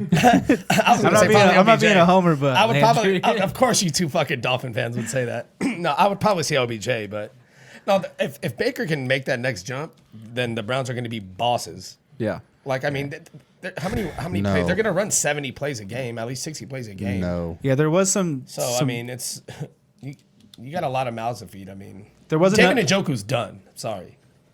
Sorry, I didn't joke. Bye. They'll probably trade him in the draft. That's kind of like a That crazy would be assumption, good. but I think to draft day, Njoku maybe gets traded. Yeah. Clip There that wa- shit. Clip him. Clip that Hey, shit. clip That should be a drop. Clip that shit. There was a number that I talk about with I brought up with McCafferey, Cook, and how their red zone numbers were high. He had a really high goal line carry. It was like 12, 13. He was like top 5, but he only converted 2 of them. Yeah. So does that mean he's bad, or that just means he was unlucky because the line was so bad that they were just like motherfucker and he just can't tackle him in the backfield. Or is it play calling? Yeah, or So play calling to some extent. So, I mean, if he gets 12 again, because I hate to sometimes say that the guy is not going to, he got 12 last year, that's got to come down, because no, it doesn't have to. It can go up or stay the same. Yeah. So it's like, and you have to factor that in with every player that, like, you know, with that too. So let's just say he gets 12 again. Do 6 or 7 of those go in, but now he doesn't, you know, get as much receiving work, but he's been an effective runner since he came in the league. So if he gets 300 carries and he's at 5 and he scores 8 5 yards touchdowns consistently, and then, you know, he's still going to end up being an RB1 at that point. Yeah. You know, but it's the passing game where it's going to be hard for me to put him high. Like, it's just like you said, 12 targets and what was this? yeah. Or 7 games? what we need is a Baker to like throw the ball inside the 5. That's and then run like it. half a catch a game. Yeah, and that was when Njoku was pretty much banged up. Now you're getting Austin Hooper and Kareem Hunt. I don't know. Just, I don't like it. That stat's ugly. That stat's He's like, more of an RB2 to me than an RB1. He might not even be in my top 12 when we get all said and done to the things, but I mean, I don't know. that stat's hard for me to ignore. He might not be in mine either. Yeah. But it's funny that, like, I was thinking about, I was like, some of these stats, like, there might be players where it's like now, like Tyler might be higher on someone now, but then it might flip flop. Like, when we get closer to season, I might be higher and he might be lower in the Well, guy. the Browns aren't drafting a running back. You would think. Oh, I'm just saying No, in general. not at all. That's They got why Ike rankings Hilliard changed. as their 3, and then you got Kareem Hunt, and you're good. Yeah. They just got to figure out their offense. They got to figure out Baker Mayfield. If he's good, everyone on that team's going to be The good. Browns, in fantasy. dude, can we stop pretending like the Browns are just, it's the organization. They just can't fucking do yeah, anything. they're stupid. They can't draft. They can't make a trade. They can't fucking sign anybody. They can't manage their personnel for shit. They have a bunch of athletes, and then They can't suck. hire. They can't hire coaching. They can't do Do you anything. guys know how old their GM is? How old? Which one? They've had so many fucking GMs. The one they have now. How old is he? 36, Close. 38. No way. Tyler, what's your guess? Their GM now? Yeah. They fired that Dorsey guy? Yeah. Oh. Well, obviously. Oh, fuck. I don't know. I have no idea then. Say yes. 33. Ooh, close. Well, I said 38. He said 33. Anthony doesn't know. He just wants me to look it up. No, what's that guess? Don't look it up. He's like, your guess is I as know. good as mine. I know. Is he young? Oh, you know? Obviously, Yeah. yeah. He said Well, he 33. is. He said he close. Okay, I'm gonna say 35, I'm gonna 35. say 29. He's 32. Oh, They have a GM that's So, 32 I years won. old. That's pretty crazy to be the GM of weird. the Cleveland. I don't know if it's either a really bad thing Well, or hey, really you know good. what's I funny? mean, but the game is Yeah. evolving. Like Yeah. you That's say, you what's- said a lot. Like yeah. you get these older guys they're so Yeah. stuck in their caveman ways, their dinosaur ways of football. Caveman ways, good word. Caveman. Yeah, it is. They're like, oh, fucking run the mallet, ball, mallet. ground and pound. growing unibrows and stuff, dude. Yeah. right, But like so Sean McVay was what, like 30? I know it's a head coach. 31, 32. Yeah, so it's like, I mean, you do have someone, maybe this guy's obsessed with football see from you, day Mike. one. He's been doing all the shit, the analyticals. Now it's like all these sports have analytical departments. Yeah. You know, There it's you like go. even football, basketball, baseball. No, we still gotta get. I know, mean, I we know. can do it quick. I mean, we got fuck Nick Chubb. We're done with Nick Chubb. Yeah, we ain't got Josh no more. Jacobs. We got him at 9 from the Raiders. Good rookie year. Got we banged getting? up a little bit. We're getting close in time. I don't know. What are we doing in time? You're just going fast. Well, I don't know. We're So done with Josh Jacobs We're at done with 9. Nick Chubb. I actually don't have Josh Jacobs on my list. You guys both do. I kind of struggle with this one. He was kind of like in that back end where I could or I couldn't put him in here. You know, it's not saying I don't like Josh Jacobs because I do. I had him last year, and you know, I think I touched on it in a lot of episodes we do. Like, you know, I'd always get these random stats of, you know, most missed tackles, you know, average yards after carry, all these crazy stats, you know, and it would be like, you know, like Saquon, Christian McCafferey, Dalvin Cook, and then like Josh Jacobs would be up there. Or Josh Jacobs would be number 1 and then followed by Saquon, Christian McCaffrey, and Zeke and whatnot. So, you know, super talented player here. I'm not saying I don't think he's good because I don't have him in my top 12. You know, like I said, this could change, but I don't. You guys have, I think you guys both have him in the top 10, right? Yeah. Okay. Yep. We have to. I mean, It's he's. I like 9. him. He's young. They're not gonna. They still have the backup. I hate him. I never Richard? drafted him. Yeah, Jalen Richard. But so they like using him. I mean, he's good and he's a good pass protector. He's a 3-down back. He didn't get much use in college, so I mean, he's ready to go. So that's what I like. I mean, a year. What is it? 2 now with the offense with Gruden, or is this 3? No, that's 2. So, Second year in the league, yeah. Yeah. So I mean, he did well last year. I mean, he got banged up a couple games. I mean, he played with a messed up shoulder. So I mean, his production was there as a rookie, and especially if they draft. Obviously, this is pre-draft, but you know what? Where they're at right now, he finished almost. Was he top 15? He was up there. Yeah, He was up there. He was up there. You know, he's a really, really good player. Yeah. So Yeah. as long as he could stay healthy, which is any running back, the Yeah. way they use him, I think. I just like the way I like his game. He's gonna catch a good. I'll say 50 balls, 55 balls, and maybe. If he Can we can say It's just it's frustrating because he can catch the ball. He can. and we would There see you go. games where he would catch You the saw it ball, right there. and he would do good. But then there'd be games where like they wouldn't throw him the ball at all, and it's like, what do you like? I don't understand why you because draft they- this guy in the first round. he averaged- Why are you not utilizing him No, and he passing wasn't. him? He's So 20. 4.8 targets a game last year. So 5 targets a game. So I mean, Could you say only had that 28 those targets. do you think those underneath passes could have been targeted towards Darren Waller and that's why they weren't going to Josh Jacobs? Could be it. The whole tight end running back correlation. Right. Yeah, 100%. Yeah, that could be it. It could also be that looking just at it Derek right Carr is just not very good. Dude, Derek Carr saves games. Remember? Yeah, I me, I'm not. very and big on check Derek down Carr.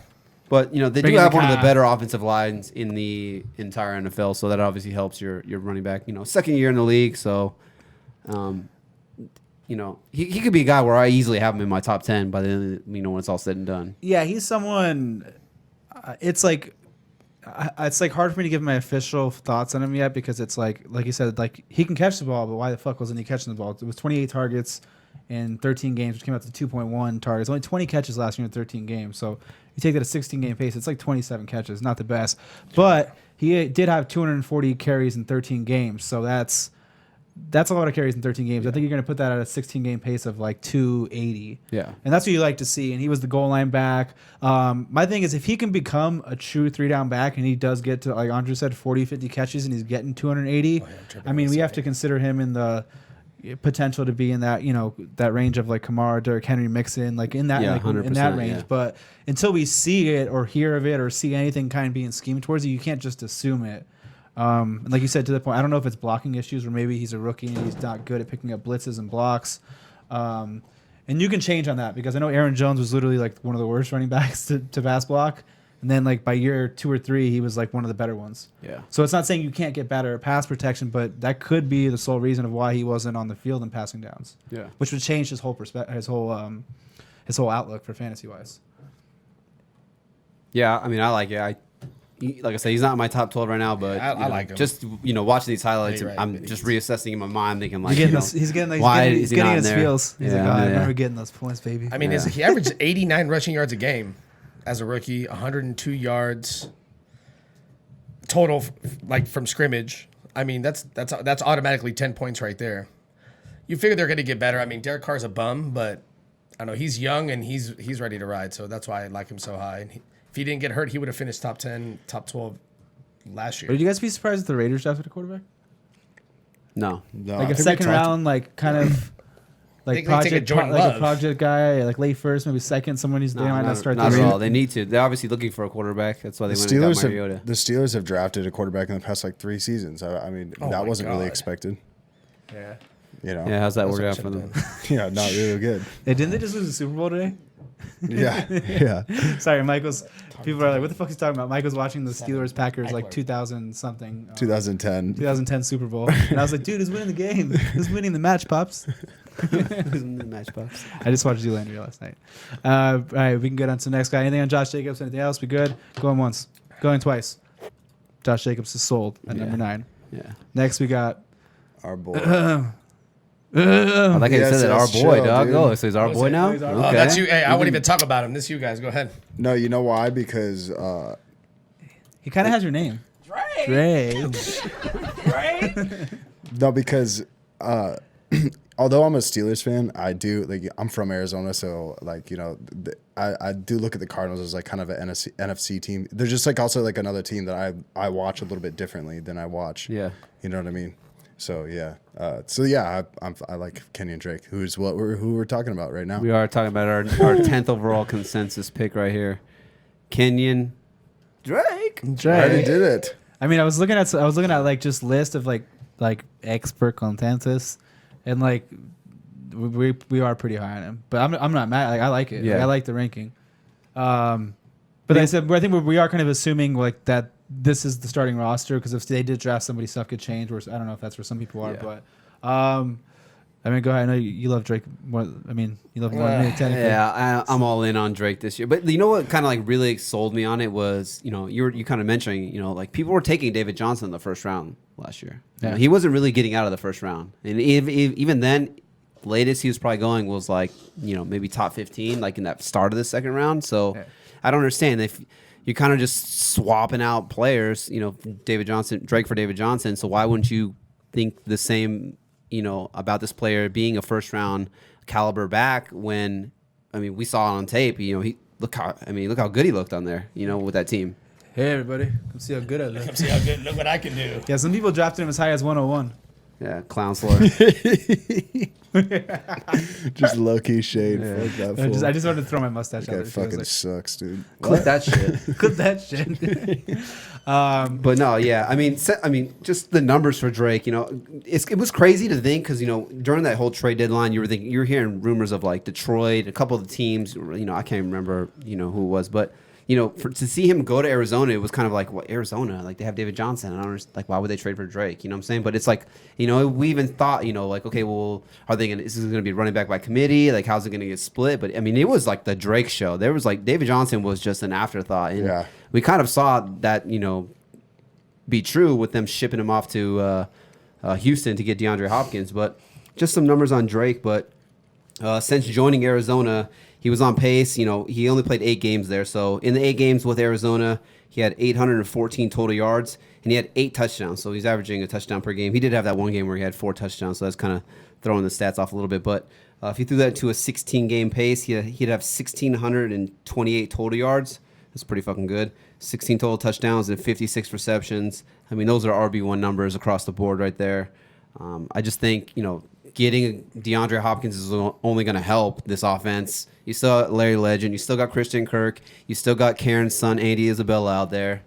I was like, Karen's son. Yeah. I was like, Kyler Murray, Super milk. second year, can only, take that leap forward and be even better. And you touched on it all the time. When you have this quarterback, when you can do that RPO option game, it really opens up the lanes for these running backs. And he's just like a home run guy, too, And he can catch if there's one thing he could do is catch. So the fact that he can run good routes. It's funny watching Jay talk. He's like struggling to say the nice things about him. No. Like, be nice to your brother. If there's one thing I can, he can catch. No bias. No, he can catch, and he's good in the. I was just about to say he can pass block, and the good thing he fits the Cardinals like their scheme, like what they want out of a running back. He can do all those things. So he's a lot easier for their offense than fucking David Johnson's bum ass was. You know what I mean? And he's younger and he's a lot cheaper too. Yeah. So. He's gonna do well there. That's why. Trust me, when I was looking teas like Dre, send me 2 more for your top 12. I was like, Fournette 11. I was like, fuck. I looked up the list and I was like, fuck. I'm gonna have to send him. Hey, trust me, I didn't even say Kenyan Drake. I sent him Drake. I was like, Drake 12. Yeah, and then to point out like some of the numbers I've been, because I want to get into like charts of like actual points per game, like boom games, like how many times did like, I will discuss him later. But like, there's a player where, he only had like one game a whole season over 20 points. But then you have players where it's like they have these spike win week type of games, and I haven't even gotten into that stuff yet. But Drake's one of those guys that does have those win game type of weeks. He killed the Niners. Yeah, but with that said, it's like he only had one game, or no, he had 3 games under 10 points. Only one of those games, he was under. He was the one game. No, fuck, hold on. He had 3 games under 10 points, and all those except for one, he was above 65% snaps. So basically, when he was under 65% snaps, he was sharing the load with David Johnson and Chase Edmonds, and that's where 2 of those 3 games came from. So if you exclude those out, when he was the workhorse at 80%, for the rest of them, he was above 10 points in every one of them. Yeah. So it was, and even those games were still like 7, 8, 9 points. They weren't bad. So basically, when he was the workhorse, he essentially was like not bust proof, but he was pretty close to bust proof. And they should be better this year, so they shouldn't be getting They're probably going to focus on that offensive line. You got to protect Kyler Murray first off. You're not even thinking about Drake. You got to protect him. That's your franchise quarterback. Yeah. So they might even upgrade this line, which helps him in general. To me, when I look at Drake, I put him in that same tier almost as like a Kamara, a Joe Mixon, even like a Dalvin Cook. Like that's the type of player he is, and at least he's not right now. At least it doesn't look like he's really going to have to share the load. So. The volume should be there. The target should be there. I don't know. I just think sky's the limit for him. I think he's probably going to be a guy who falls to second, third round, but I'll be happy to snag him in every second round. So you're going to take him in every second round? Pretty much, well, depending on what it is, but yeah, he'll be a guy like if I can get him, I'm going to be. Yeah, it wouldn't surprise me if I had him at like 7 or 6 by season point. So yeah, second round, I would. Yeah. If they don't draft anybody, it wouldn't surprise me if I had him there. I did pace his numbers. He was like a 60 reception guy and about 260, 270 carries. So if you want to even range that from 270 to 240 and take like 45 to 65 catches, that's pretty much a no joke workload. It's just it's just a matter if he can sustain it and Yeah, and that's one thing I don't understand what it was. Like even in Miami, like they didn't really give him that workhorse role. I mean, and even that year, it was 2 years ago, I think it was, towards the end of the year, where he kind of really broke off. Ajayi, they traded him away. Then Damian Williams came in, he got hurt, and then it was kind of like, okay, Drake will give you the ball, and he was getting the ball 15 plus times. And one thing I noticed, like you said, when he gets the ball and he's getting the volume 15 plus times, he's getting the snaps. He has always produced when he's given the opportunity and the touches. That's good feet. I think, right now, like I said, it's the Kenyan Drake show in Arizona. And as long as they don't draft another running back, I can't really imagine Chase Edmonds digging too much into his volume and his opportunity. So if he's going to get the touches, yeah, I just think through the roof. Yeah, I heard he was hanging out with Big Ben from reports I read. Oh, that's alarming. I'm saying the reason for him going away was he was kind of being a piece of shit. Yeah, that's what I read in like reports. So. not doing cool things. Got it. So we get on to the next. He also doesn't have any like tread. Like we talk about these running backs. He's had 300 plus touches, 3 years in a row. And it's kind of like, okay, how long can you really sustain that? In this NFL, it's a physical sport. But like Drake, the tread on the tires is fresh. So we could, he's on a 1 year deal. He signed a 1 year transition tag deal. So he's out there to like prove his worth. He's gonna want to get paid. So. Contract year in a sense. I think he's gonna want to get paid, but word. All right. Well, I know you guys like him. No, he should be good. No, Kenyan Drake should finish good. So I just wanted to Dre end up being the highest on him. No, I just knew that once Kenyan Drake came around, I was like, you know what? You guys can do the analysis. We might be like, oh, we got him at 11. You might be, dude, I got him at 8. What happened? Man. Hey, you never know. I mean, I like him. I mean, I'm not going to not take him if he's there. I mean, running backs are more valuable, but I'm in a league with both of you, so I mean, I mean, let's be real. Good luck. I mean, how far can he slip for me to actually grab him? If you're in a league with Mike, bro, Mike likes him too. All right, so what do y'all think? Aaron Jones, what do we got? Aaron Jones? So yeah, Aaron Jones at 11. You guys both have him up there. I actually don't have Aaron Jones ranked at all. I'll be like the rebuttal guy at the end. But if you guys want to touch on why you guys like him, I mean, I might move him down. He's one of those guys where I've had him as high as 6. Right away. I've had him as high as I've been flip flopping him a lot. It's like he's been as high as 6. He's been as low as 11. He's been 8, 7, 9. It's like that's why I'm like it's so hard to do this early because there's a lot of moving pieces going on still. Go ahead, Dre. I lost my thought. No, I mean, I was lower on him last year. They do have Jamal Williams, who when Jamal Williams played, he also did well. So I mean, they do have a good little scheme there. I just do see a regression as far as touchdowns when you do 18. It was him and McCafferey. 19 total touchdowns. Him and McCafferey were up there. That's coming down. So exactly. So I mean, even if he gets 10, that's not a bad year, but that's still fucking 50 something points lower than what you did the year before. So. And especially you anticipate the Packers getting another wide receiver. So I see him getting worse than last year, but I still see as long as the passing game can hold up, Aaron Jones is going to have a good amount of a workload. So that's why I have him on my list compared to two who doesn't. But as long as he can stay healthy, his thing is the same thing as health. This past season was his first year that he finished the season not on the IR since he's been in the NFL. Or on the sauce. So or on the sauce. So I don't know if it's sauce, but he tested positive for something. So I mean, his game was good. He could catch too, but it's just a matter of just staying on the field. But as long as it's mostly on Aaron Rodgers. If Aaron Rodgers gets hurt, it's a wrap. Well, yeah, it's any but for the Packers. I think he'll be a top 12 as long as as long as they just do what they do. I mean, they were probably the worst 13-3 team in like history last year, and they what I mean, like. They were like the Packers suck, but somehow they won like 13 games. So yeah, I'll kind of. I mean, I pretty much what you said. It's coming down. He's not scoring 19. I said people said that about. I mean, there's always it can still happen. There was the fucking Kamara wasn't going to score, or the Gurley, and they end up scoring these big touchdowns again. So it can happen, but I think, like you said, I think it's coming down to around 10, 11 touchdowns somewhere in that range. Still good, which is still good. But like you said, it's not 19, and that's why I don't have him ranked. He finished second, third. Yeah, he was top 5 for sure. I would say third. I think. Depending on league, he was probably second or third. Yeah. So it's like I'm not ranking him at second or third. Those come down. He's finishing where we're kind of putting him. I think we're almost putting him where we're looking at those coming down. Yeah. Like we're basically taking 7, 8 touchdowns off, And you take that, and he's going to be in the 8 to 12, 13, somewhere range like that. The Packers in general are just, it's kind of why I don't like not I say that like Aaron Rodgers, but they've been more balanced than they have in years. I went through digging on numbers and percentages and stuff like that, and it was always they were top 3 in the red zone and passing, top 3 in passing and overall. It was Aaron Rodgers this. Now it's like they're balanced. They're running the ball on the goal line evenly. They're in general just a balanced team. That's probably why they were ugly 13-3. They just played, they played good football. You said he wasn't really game scripted out too often. He was, 50 something catches last year. I think like 240 carries. I think that workload's going to stay about the same. There was one upside, like, I don't know if you call it flag but there's a notation I saw is that it's so late in the season. It was hard to say if this is going to go into next year. The last 4 games, including into playoffs, they workhorsed him. Like it was like 20 plus carries. Yeah. Now I don't know if that's going to correlate to the next year, because then you could see him in the top 5 if that happens. 100%. Yeah. So the volume. Yeah, that's where I'm like, was this just the end of the season and they were trying to win and they were like basically like, fuck that, we're not playing, getting cute, Jamal Williams, stay on the bench. Was it that, or is it like, is that going to transfer to that year? Because if that does, we probably all have him too low.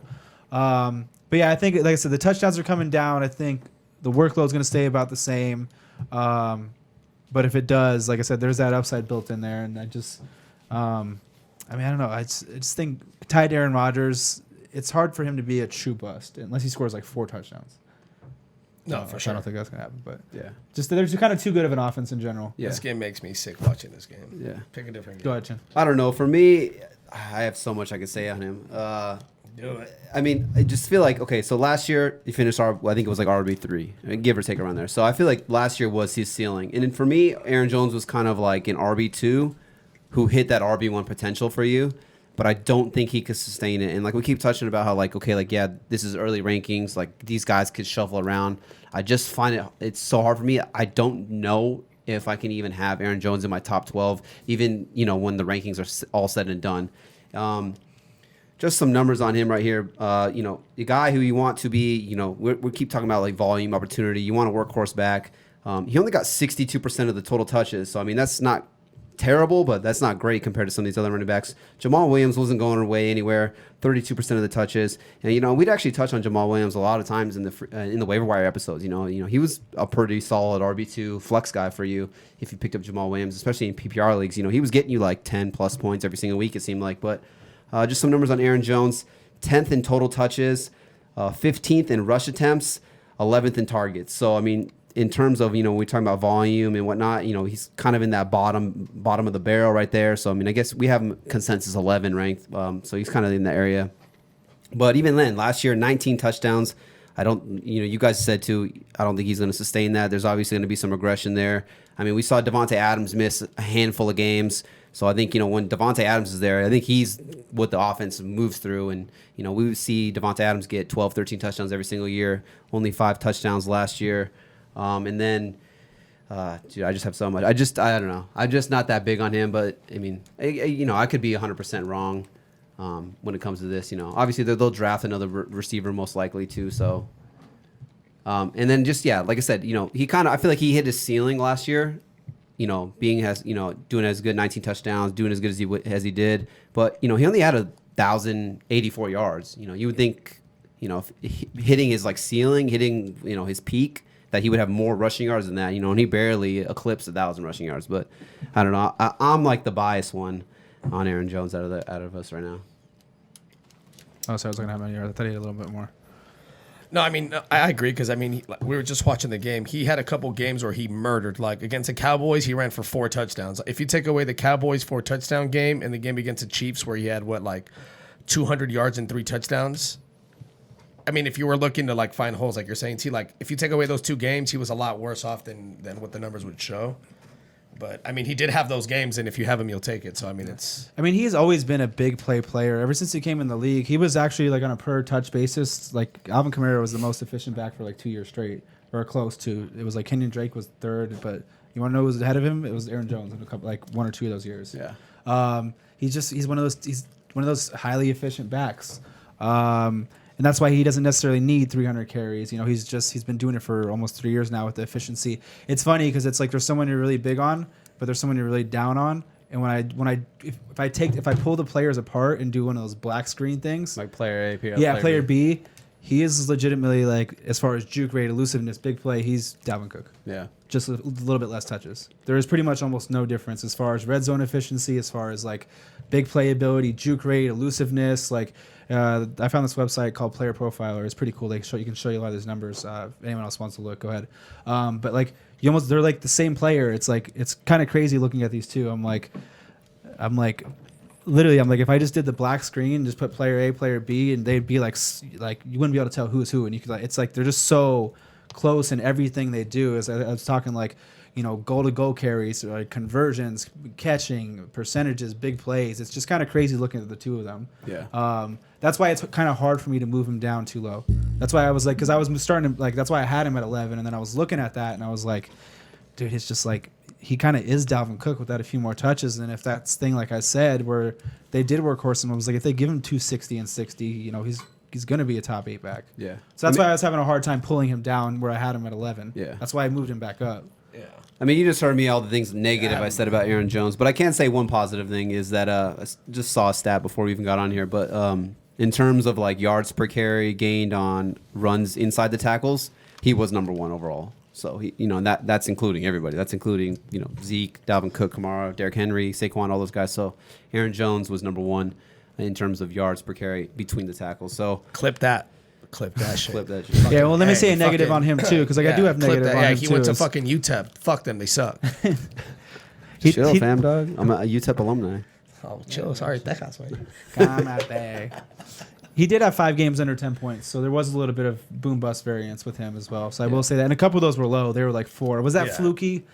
Potentially. Most running backs that get a decent workload don't go put up 4 points. And most running backs that get 50 catches don't put up 4 3-points in a couple of games. So Saquon. there's potential that was somewhat fluky. Bum. But yeah, you got anything else in the Jonester? No, man, The Bonester? he killed me this year, but yeah, no, he did his thing. Yeah, when you played him in those games where he had like 4 touchdowns, I played him you were against like, the Chiefs. Jesus Christ again. I don't even want to talk about it. It was like it was brutal. I played against him in like 3 different leagues when he had that huge week where it was like 4 touchdowns or something. Oh yeah. And I was like, I got this, and it was just like Aaron Jones. But then I've had him in my play draft league, so I was like, all right, well, I'm gonna actually win hard money. I'll take it. For sure. So we're rounding off our top 12 consensus ranking here. We got Leonard Fournette. I think I'm the highest on Fournette out of anybody. Yeah, I think so. Yeah, you got him up to the highest. So. I mean, he's a beast. Dude is a beast. He's ready. See, for me, He should go to the Rams. So one thing for Fournette for me was it's kind of like the whole touchdown opportunity. Like Aaron Jones got 19 touchdowns. Obviously, that's why he was, did so well. Fournette on the flip side, only 3 touchdowns. Even though he, what was it? He had the 3rd most total touches. Leonard Fournette last year played 88% of the snaps, but only had 3 total touchdowns. I mean, it's like I don't know how many games where it's like he'd break off like a 70-yard run and he'd get tackled at like the 5. A lot. It's like he has like that. He has like that 0 to 60, but like 60 plus after that, like he can't keep breaking it off. Like right here, like he breaks off this run and I don't know, but this is one of those scenarios where we have touched on where you have to kind of pay attention to the coordinators. Obviously each year, if you get a different offensive coordinator, it's going to change the offense. How much passing work does he get and whatnot. But just looking at some numbers, one thing I saw that I was kind of shocked about was there was only 4 running backs last year to have 100 or more targets. And Leonard Fournette was one of those 4 running backs. And you don't really think of Leonard Fournette being a guy who's going to get 100-plus targets. So, obviously, that could change with Jay Gruden now coming in as offensive coordinator. Could have dipped down, 100%. But, still heavily involved in the rushing game. 7th most rushing attempts. Like I said, he played 88% of the snaps. He had the 5th most scrimmage yards out of any running back in the entire league. So, I just think if you could throw some touchdowns on top of, a top 10 scrimmage guy for running backs, and maybe you throw or a realistic possibility for him to get 10 touchdowns is there, then you're looking at like a back end RB1 right here. Yeah, I mean, I didn't have him ranked, but he was like back and forth with 12, 13. He's like right in my top 12. Like, he's right there in my top 12. I mean, I liked him more than pretty much anybody I knew last year. I said I had him at like 11 or 10. I had like him and Chris Carson right there, like 10, 11, 12. Yeah. And if you think I was lying, I took Leonard Fournette and Chris Carson at every turn I had. Yeah.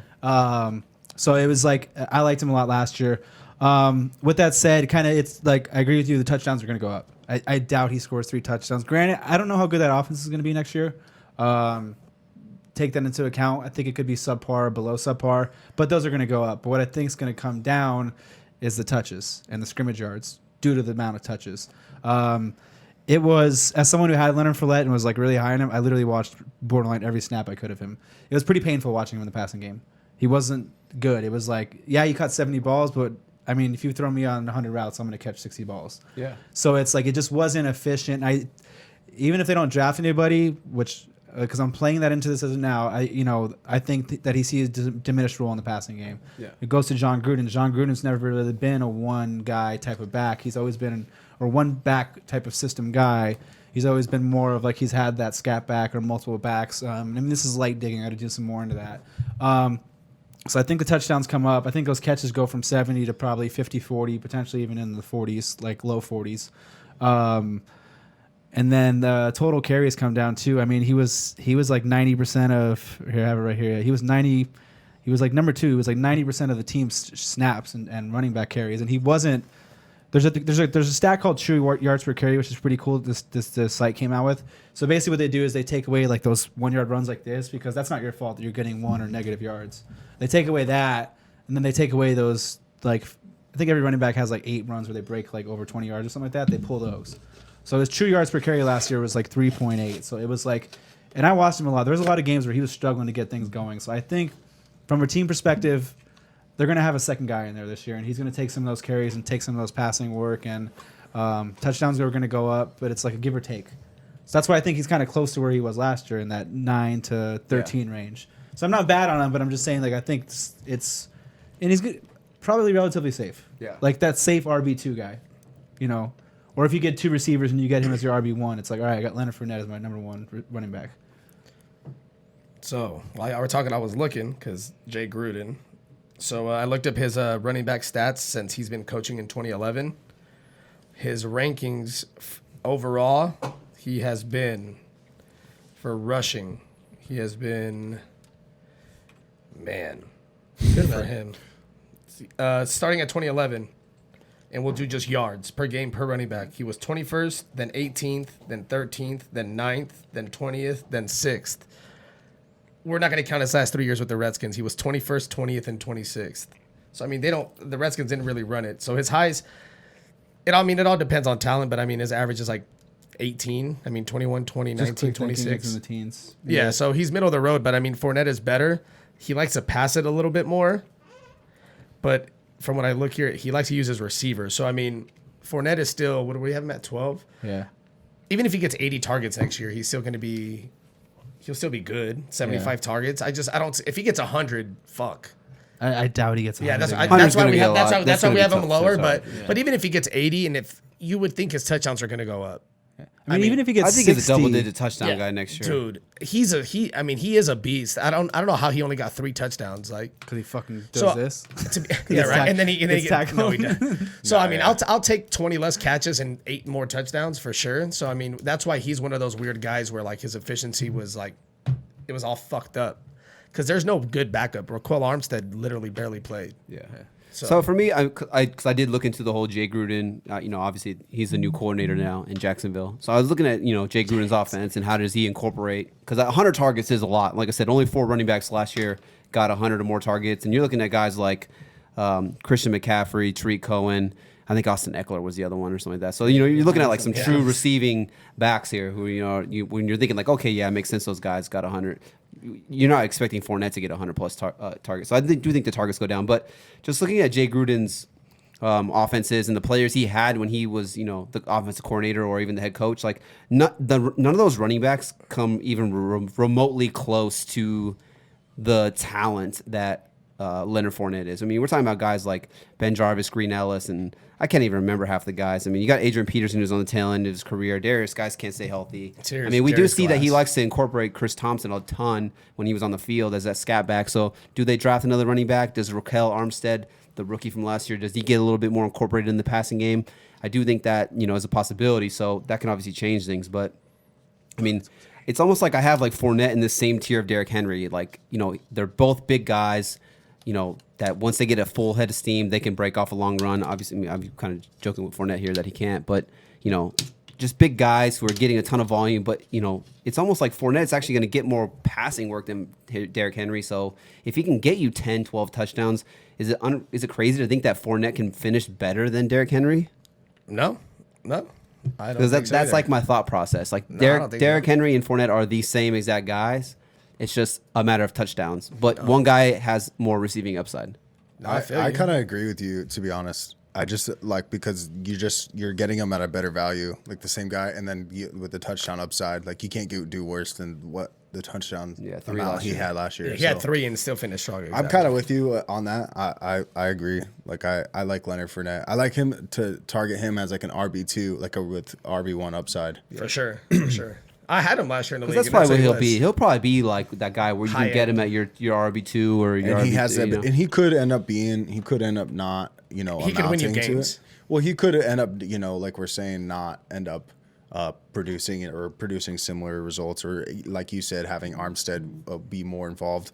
But there is the chance that he just kind of ups his Jesus production Christ. He just ran value. that kid I over. know. I was like, okay, we're watching too many Jaguars highlights. We got to throw some LSU highlights. Dude, he's One thing I can say about this offense, like I know it's probably not going to be the greatest offense, but I think this offense is going to have a little bit of swagger. I mean, you got Minshew with his jock strap and his mustache.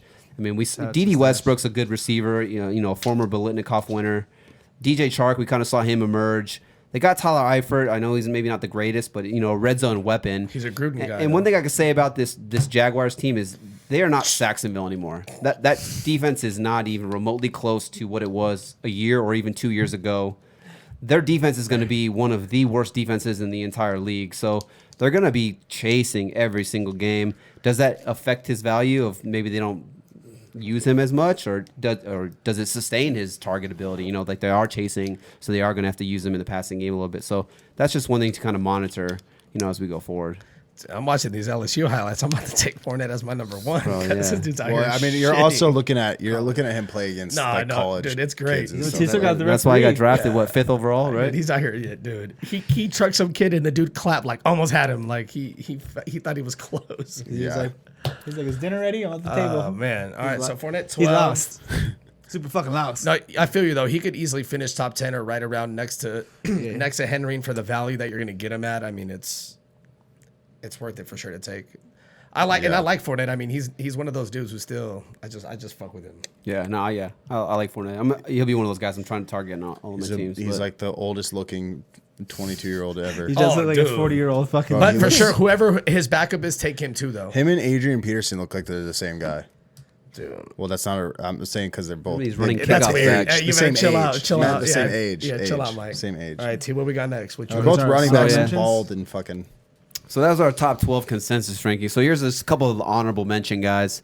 I don't know if you guys, we can even add a couple guys if you guys No, want. I don't know. go Depends ahead, on you Gurley. guys. Do your But thing. Do so your I thing have on Gurley Chick-fil-A. on my list. I threw him at 12. I was kind of debating on who to throw in at 12 on my list. There's a handful of guys. Like, there was like a Josh Jacobs, Miles Sanders. We'll touch on him in a second. Thought about him. I did not think of Aaron Jones, honestly.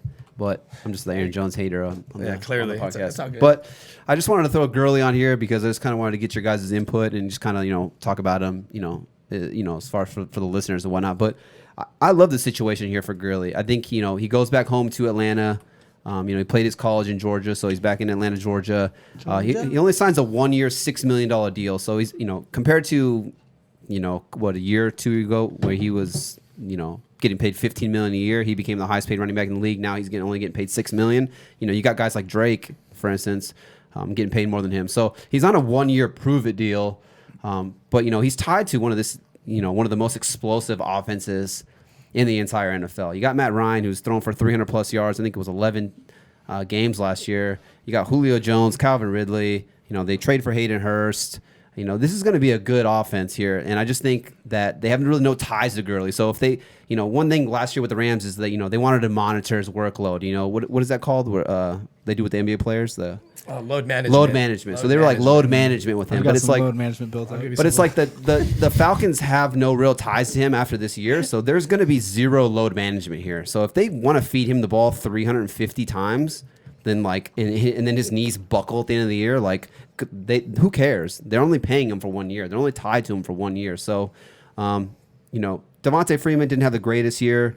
last year, but still was top 10 in terms of targets for running backs. Last year they drafted 2 first-round offensive linemen. One of them who got hurt, he was out for the entire year. So, those guys will just, you would like to believe that those guys will just be better. That offensive line will be better this year. So I just think that, Gurley's kind of like, he has like a sour taste in people's mouth. People are like, oh, Gurley, like, you know what I'm saying? So he'll fall to like that second, third round. But, he's a guy where I think he's going to want to come out and show like, hey, I'm still Todd Gurley. Give me the ball 300 plus times in the year and I'm going to fucking produce. Yeah, he's like, I didn't have him on there because I didn't like have a full thought on him yet. I didn't have his load management level yet. I just like that word. Which one? Todd Gurley. To your point, this is a good offense. I mean, the Falcons, they have to be a good offense because their defense sucks every year. So it's like they are like usually a top 5 scoring offense. So there's that fed into it. So, if the Falcons are gonna be chasing every game too, I would like to say he's not going to get a game scripted out. As of right now, with the backs that are there, he's probably not. His efficiency in the passing game was a little worse than last year. Just the routes per target, the drops. He had like 9 or 10 drops last year. Yeah. So it was like number 1 for all running backs. Just that passing game efficiency, like elusiveness, all those stats are down. So it's like he's got a knee. He's got the knee. He's got the knee. So there is something with that. But I can't ignore that knee. No, for sure. But that's why I don't think they can go out there and run him into the ground 300 times. I think he'll break down. The knee will break down. Yeah, it won't hold up. But to jump back to some positives on him is this is a high scoring offense. One thing he still was last year is efficient in the red zone, and one thing he's always been is efficient in the red zone. Now the Falcons are a pass heavy team. They're usually top 5 in passing, but he's still going to get his carries. But I just don't think with the way they run that offense. And if they're chasing a lot, he's going to be that 20 per carry game guy. It's going to be more 14, 13, 15. And then the passing game we've yet to see. But the touchdown upside it's really high with the Falcons. So that's why it's like I don't have a full take on him yet. He's in my 12, 13, 14 range. So kind of all I got on him for now. I don't have a real full take on him. I'm looking at him like, you motherfucker, I don't know yet. I don't know. But it's I like him to in the same range that we all kind of like him, 12, 13, 14. But it's just I don't have a full load management on my mind yet. He just wanted to say load management. Of course. I mean, I don't like him as much as you guys probably do, but I mean, like you said, he has a nose for the end zone. What do you have? He still had double-digit touchdowns again last year at 14. Yeah. So like that. When you're in a high-powered offense, with him, you don't need to put him inside the 5. You can, and he can catch, so you can run screens. He can run out. You can motion him out of the backfield, so he'll still probably get his tugs. He's not obviously going to be like vintage Gurley, but I mean, he's in a good offense, so that's why I like him a little bit, at least up there as far as top 15, because the Falcons should score points with Julio and Calvin Ridley. So I think he'll still eat, but we'll see how that knee holds up. I mean, maybe the Falcons don't baby him like the Rams did, Maybe the Falcons only want him for a year and they're like, fuck it, let's see what we can get out of him, So maybe he'll get those touches. But his nose for the red zone alone and the way he can catch out of the backfield should keep him up there. Just you know what I mean, off that alone. Yeah. And if he's tied to a high scoring offense, and he's got, 40, 50 catches in there and he's got that 12 to 15 carries, he's going to have the week-to-week safety just because that offense is scoring so many points that, he might get a week where he gets 7 carries for 40 yards and 2 catches for 20, but he got in the end zone that week because this offense is scoring so many touchdowns. So, like I said, I haven't made up a full mind, but I like Gurley. I think he's someone, depending on ADP, where he might end up being a value potentially, where for sure, yeah, or where everyone just sees Gurley Falcons and they take him in the end of the first, second round. Yeah, I guess it could go either someone who's super hyped, kind of like me, or some people might be like, "Oh, Gurley's he's a bust." I'm not touching him. It's like Highlander. There only needs to be one, or there can only be one. Yeah. All you need is one guy to take. I love it. I think it's the perfect scenario. Playing on turf too, and we sometimes they say kind of turf helps these certain players, but yeah, I'm all in. I'm trying to get as many Gurley shares. I know it's early, but I'm right now. I'm planning on trying to get as many Gurley shares, unless he does shit like this and falls down at the fucking 3. Touchdown, but that actually cost me. You know why I got mad? Because it actually cost me a win. I remember that. So I remember that exactly. He should be dead to you. No, he's not, because you fucking crushed it for me that year. But I just think it's like one of those scenarios where sometimes we say, depending on where this player goes, it can impact this player's, value. And I think he went to like the dream scenario spot to where he could go. And like I said, he's on a 1-year deal. It's only $6 million. He is getting $7 million from the Rams as well. So he's making 13 total million. But I mean, if he wants to get like another, good little payday, he's going to have to put up some numbers. So I think, mentally, he's going to have to want to put up some numbers. And, like I said, the Falcons have no ties to him. So if they run him into the ground and his knee buckles after 8 games, who cares? But for those 8 games, I think they feed him into the ground. Yeah, that's what I'm saying. That's what I feel about the Titans too. Yeah. That's why he might be good. Like, he might be one of those guys you draft and then he balls a couple weeks and you sell him and get some shit out of. Could be, for sure. So.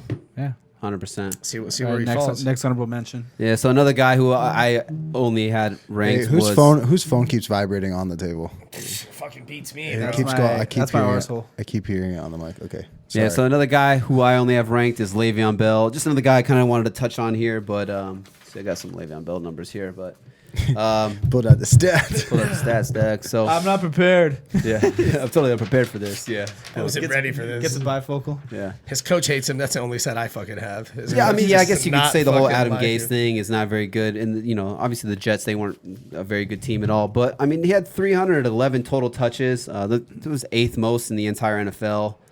He had the 7th most targets in terms of for the running backs.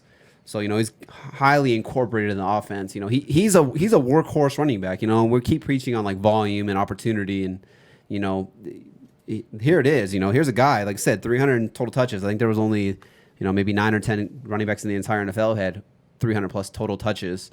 I know last year he only averaged like 3.6 yards per carry, so the numbers were down. 3.2. Oh, even worse. Yeah, it was pretty bad. But their offensive line was really bad. But one thing I've noticed in this whole free agency thing that maybe people don't really pay attention to, obviously you look at names like Tom Brady and you look at names like Melvin Gordon, where are these guys going, Jadeveon Clowney, in a sense. But you don't really pay attention to some of these linemen. You don't really, focus on, where do these linemen going and how that really can change the game. But the Jets have been busy in free agency. I think they've signed 4 or 5 different offensive linemen. And now I know not all those guys can be starters, not all those guys could be studs, but they obviously know like, hey, our offensive line was a mess. We have to do something to address it.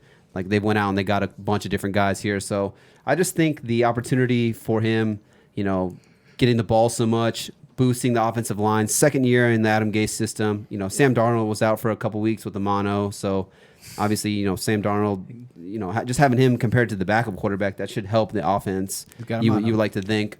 This is should be a pretty good defense, so it should be close games. He's not one of those guys where he's going to get games scripted out. And I think we said it last year a lot. He wasn't putting up like the Le'Veon Bell numbers from the past with the Steelers, where he's putting you up 20, 25 plus points a game. But, he was getting you like 10 plus points every single week. He'd get you 12, 14 points. So, he wasn't that RB1, but he was like that solid RB2 for you. So I just think if the price is right, yeah, I like Le'Veon Bell. I think we saw his floor last year in a sense, and it can only go up. He announced that Le'Veon Bell's floor has been reached. I mean, for the sake of redundancy, he is right on all of them. Because, I mean, we make jokes like the coach didn't like him and his efficiency wasn't great, but the fact that he was still top in touches, as long as he just hates him a little less, I guess this year, like, No, I mean, dude, It's a point. They really, like, No, it Adam is. Gase will be like, Bell, fuck you. he's like 3rd and fucking 30. Fucking, guess what? We're going to pass it. You're not going to get your 20 yards of, like, just cush yardage. Like, I'll just so. start bringing in another back. And Yeah. just cut He's it like, to a he's like workload. Balil Powell, run for 90. Like, no, so, I mean, Or the draft. I'm not a big. I mean, I'll take him depending on how you guys are saying about like Chubb, depending on where he's at. That's how I feel with Le'Veon. Like, depending on where he's at, like you guys said, even him being bad last year, his floor was still solid. You know what I mean? And if you're drafting him, depending on what you take before him, obviously if you're taking him as your RB1, maybe not. But if you take someone above him, he's going to be a good serviceable RB2. I mean, with that upside of the 1, I mean, your team could benefit if he does end up that way. But I mean, he should be good still and efficient, even though his coach doesn't like him. So, I mean, I dig it. Can I say this? It's not really fancy, but it is. I feel like he just doesn't give a fuck about football. he doesn't at all. That is like said that, right? yeah. like he what's the quote, Mike? Go ahead, say it. No, Yeah. I don't remember the exact quote, but he basically said that he's like, dude, like you don't see people being super excited about working at Target. Like football is my job. But then like everybody on Twitter was just looking at Le'Veon Bell being like, dude, You play fucking football for like professionally. Like it's not the same thing as Target. It's like a terrible comparison. So it's like he equivalates him playing football to like working at Target. Basically, he accidentally basically let us all know how he feels about playing football.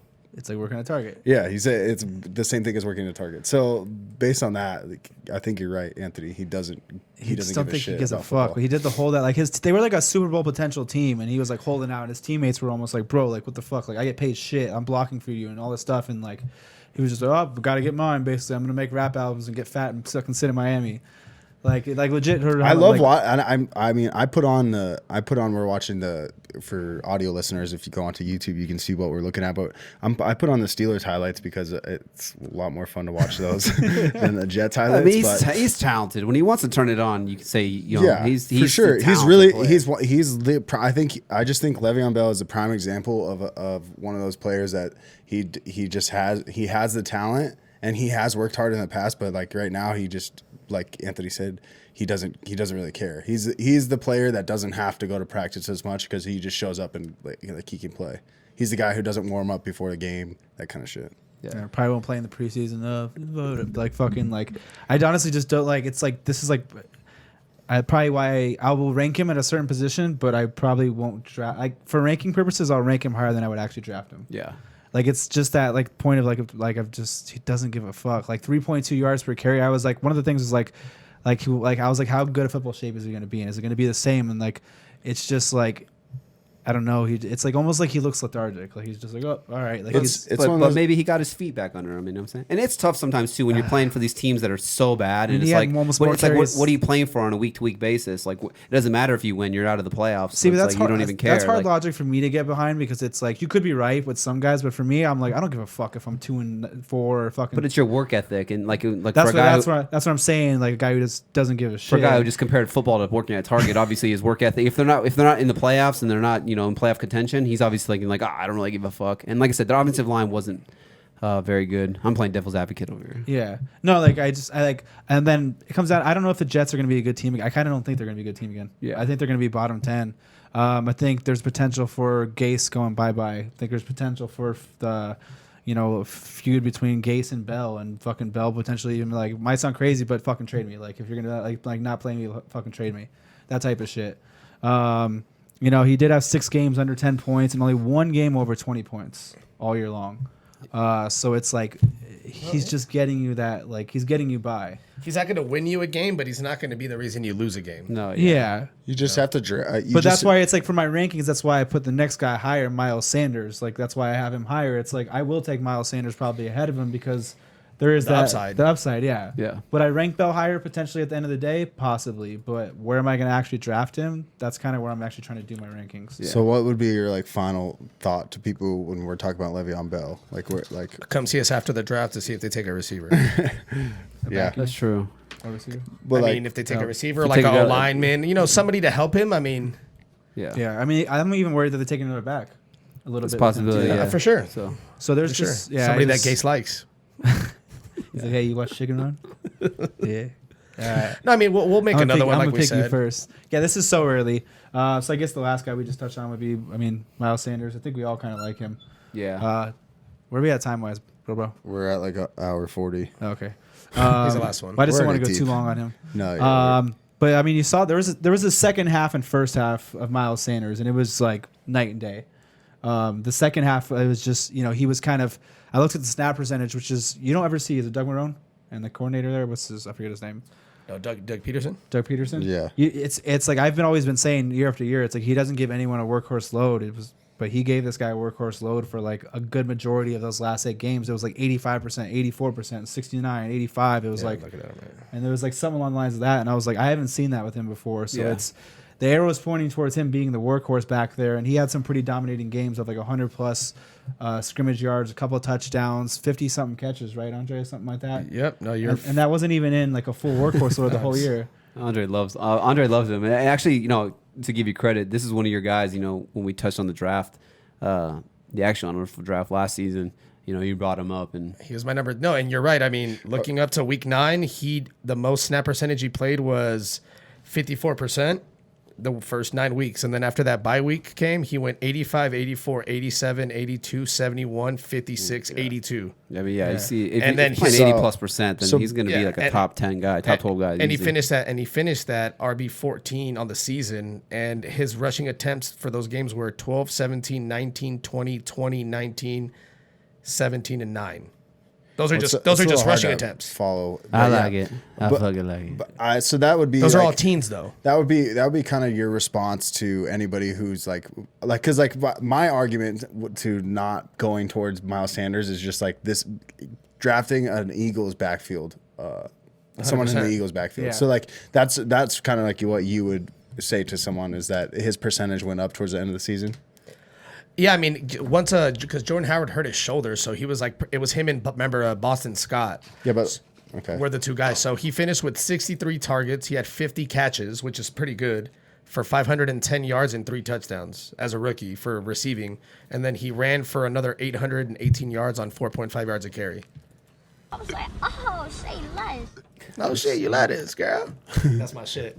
So I mean, for splitting time, I mean, he had six touchdowns, 1,300 yards. I mean, was it a half a year? Do they draft another back? Does he implement it? There's some questions still to For go sure. on, but I mean, you can't just straight ignore that. It was what, like 8-9 weeks right there, where it was like workhorse type of like. I mean, those are the percentages you get into. You start looking. He's right there with like Josh Jacobs, Drake, higher than Aaron Jones. Bell cow guys. You know, he's like a bell cow. And then I mean, the Eagles are a team that could bounce back next year. It wouldn't surprise me if they bounce back and they're in extra playoff contention. And their O line is fucking fantastic too. Their O line is like a top 5 O And if they can line. get some receiver help, it's only going to help the offense, and it's only going to help him because it's like they might draft 2 receivers. They need Honestly, some draft help. a fucking quarterback, dude. Carson Wentz, like, god damn, dude. If he could stay healthy, there's no reason the Eagles shouldn't be a playoff team.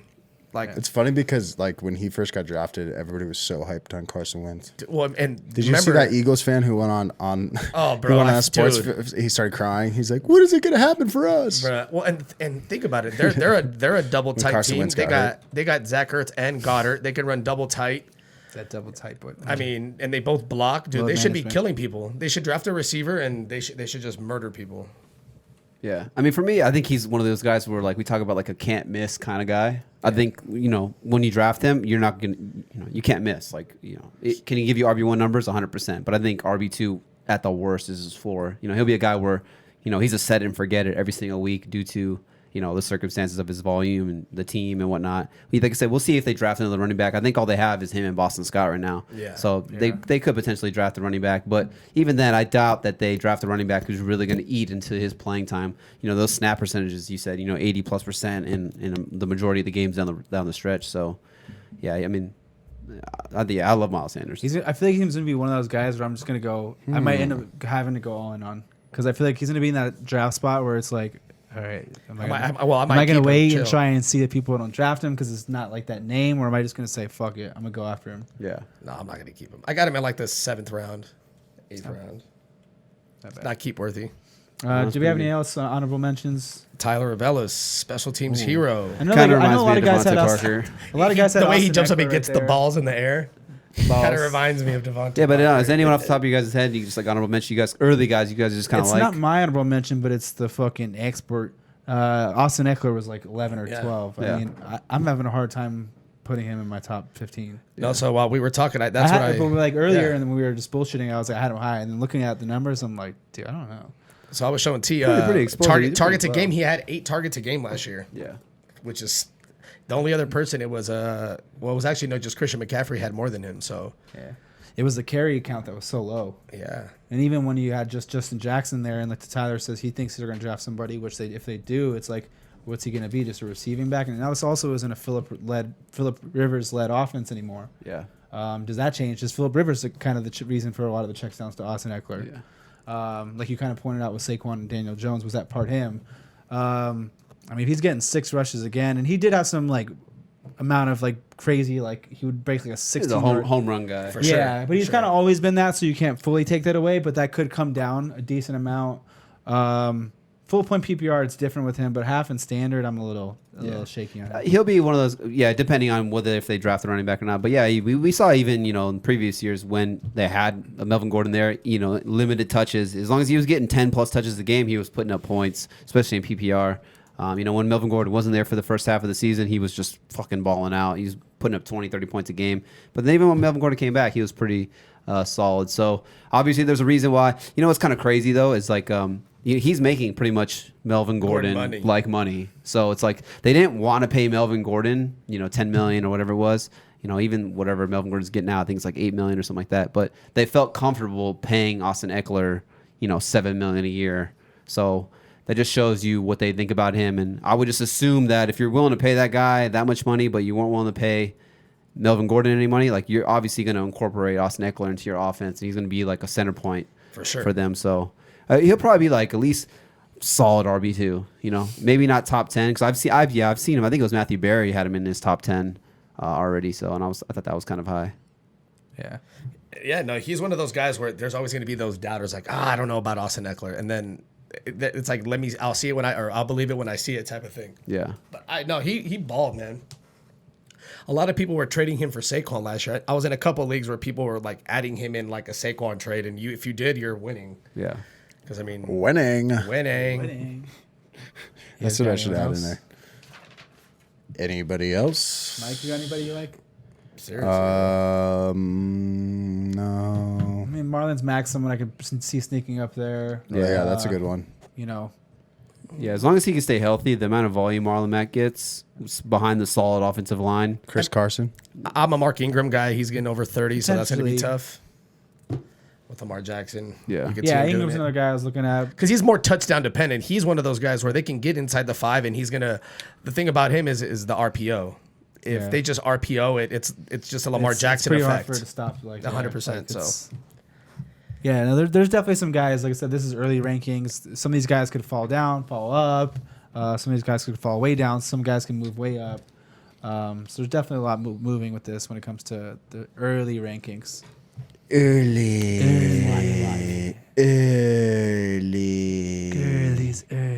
Is this porn? Is this porn? This is mustache porn, right? Thanks for listening to the Average Bros Fantasy Football Podcast. It's been wonderful, dude. You just got better. You just got better, dude. If you listen to this whole thing, holy fuck, dude, like, you're a real one. You're a real one. Also, like go find a hobby too, but also maybe fantasy football is your hobby. Just insulting people who listen to the follow podcast. Mike's Thanks page. for listening. Go on, you fucking get a hobby, bro. Or you can do this while you're getting a hobby. How about you double that's what down does. and get better? But thanks for listening. This has been the Average Bros Fantasy Football Podcast. Go subscribe to us on YouTube. Jesus. And go follow us on Twitter.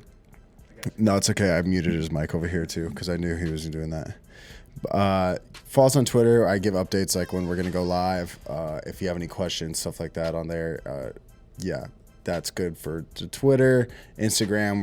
We're posting daily on Instagram clips from the podcast, just different articles, different people that we think are worth mentioning in the fantasy football world, rankings, things like that. If you have any questions, just hit us in the DMs. We also all of these links are down below, whether you're listening to audio or video on YouTube. But you can go and message us on any type of social media platform. We respond to Instagram DMs the fastest, to be honest. What'd you say? Wait, I muted. I was holding that in. You said good load management. It's like say it. Hurry up.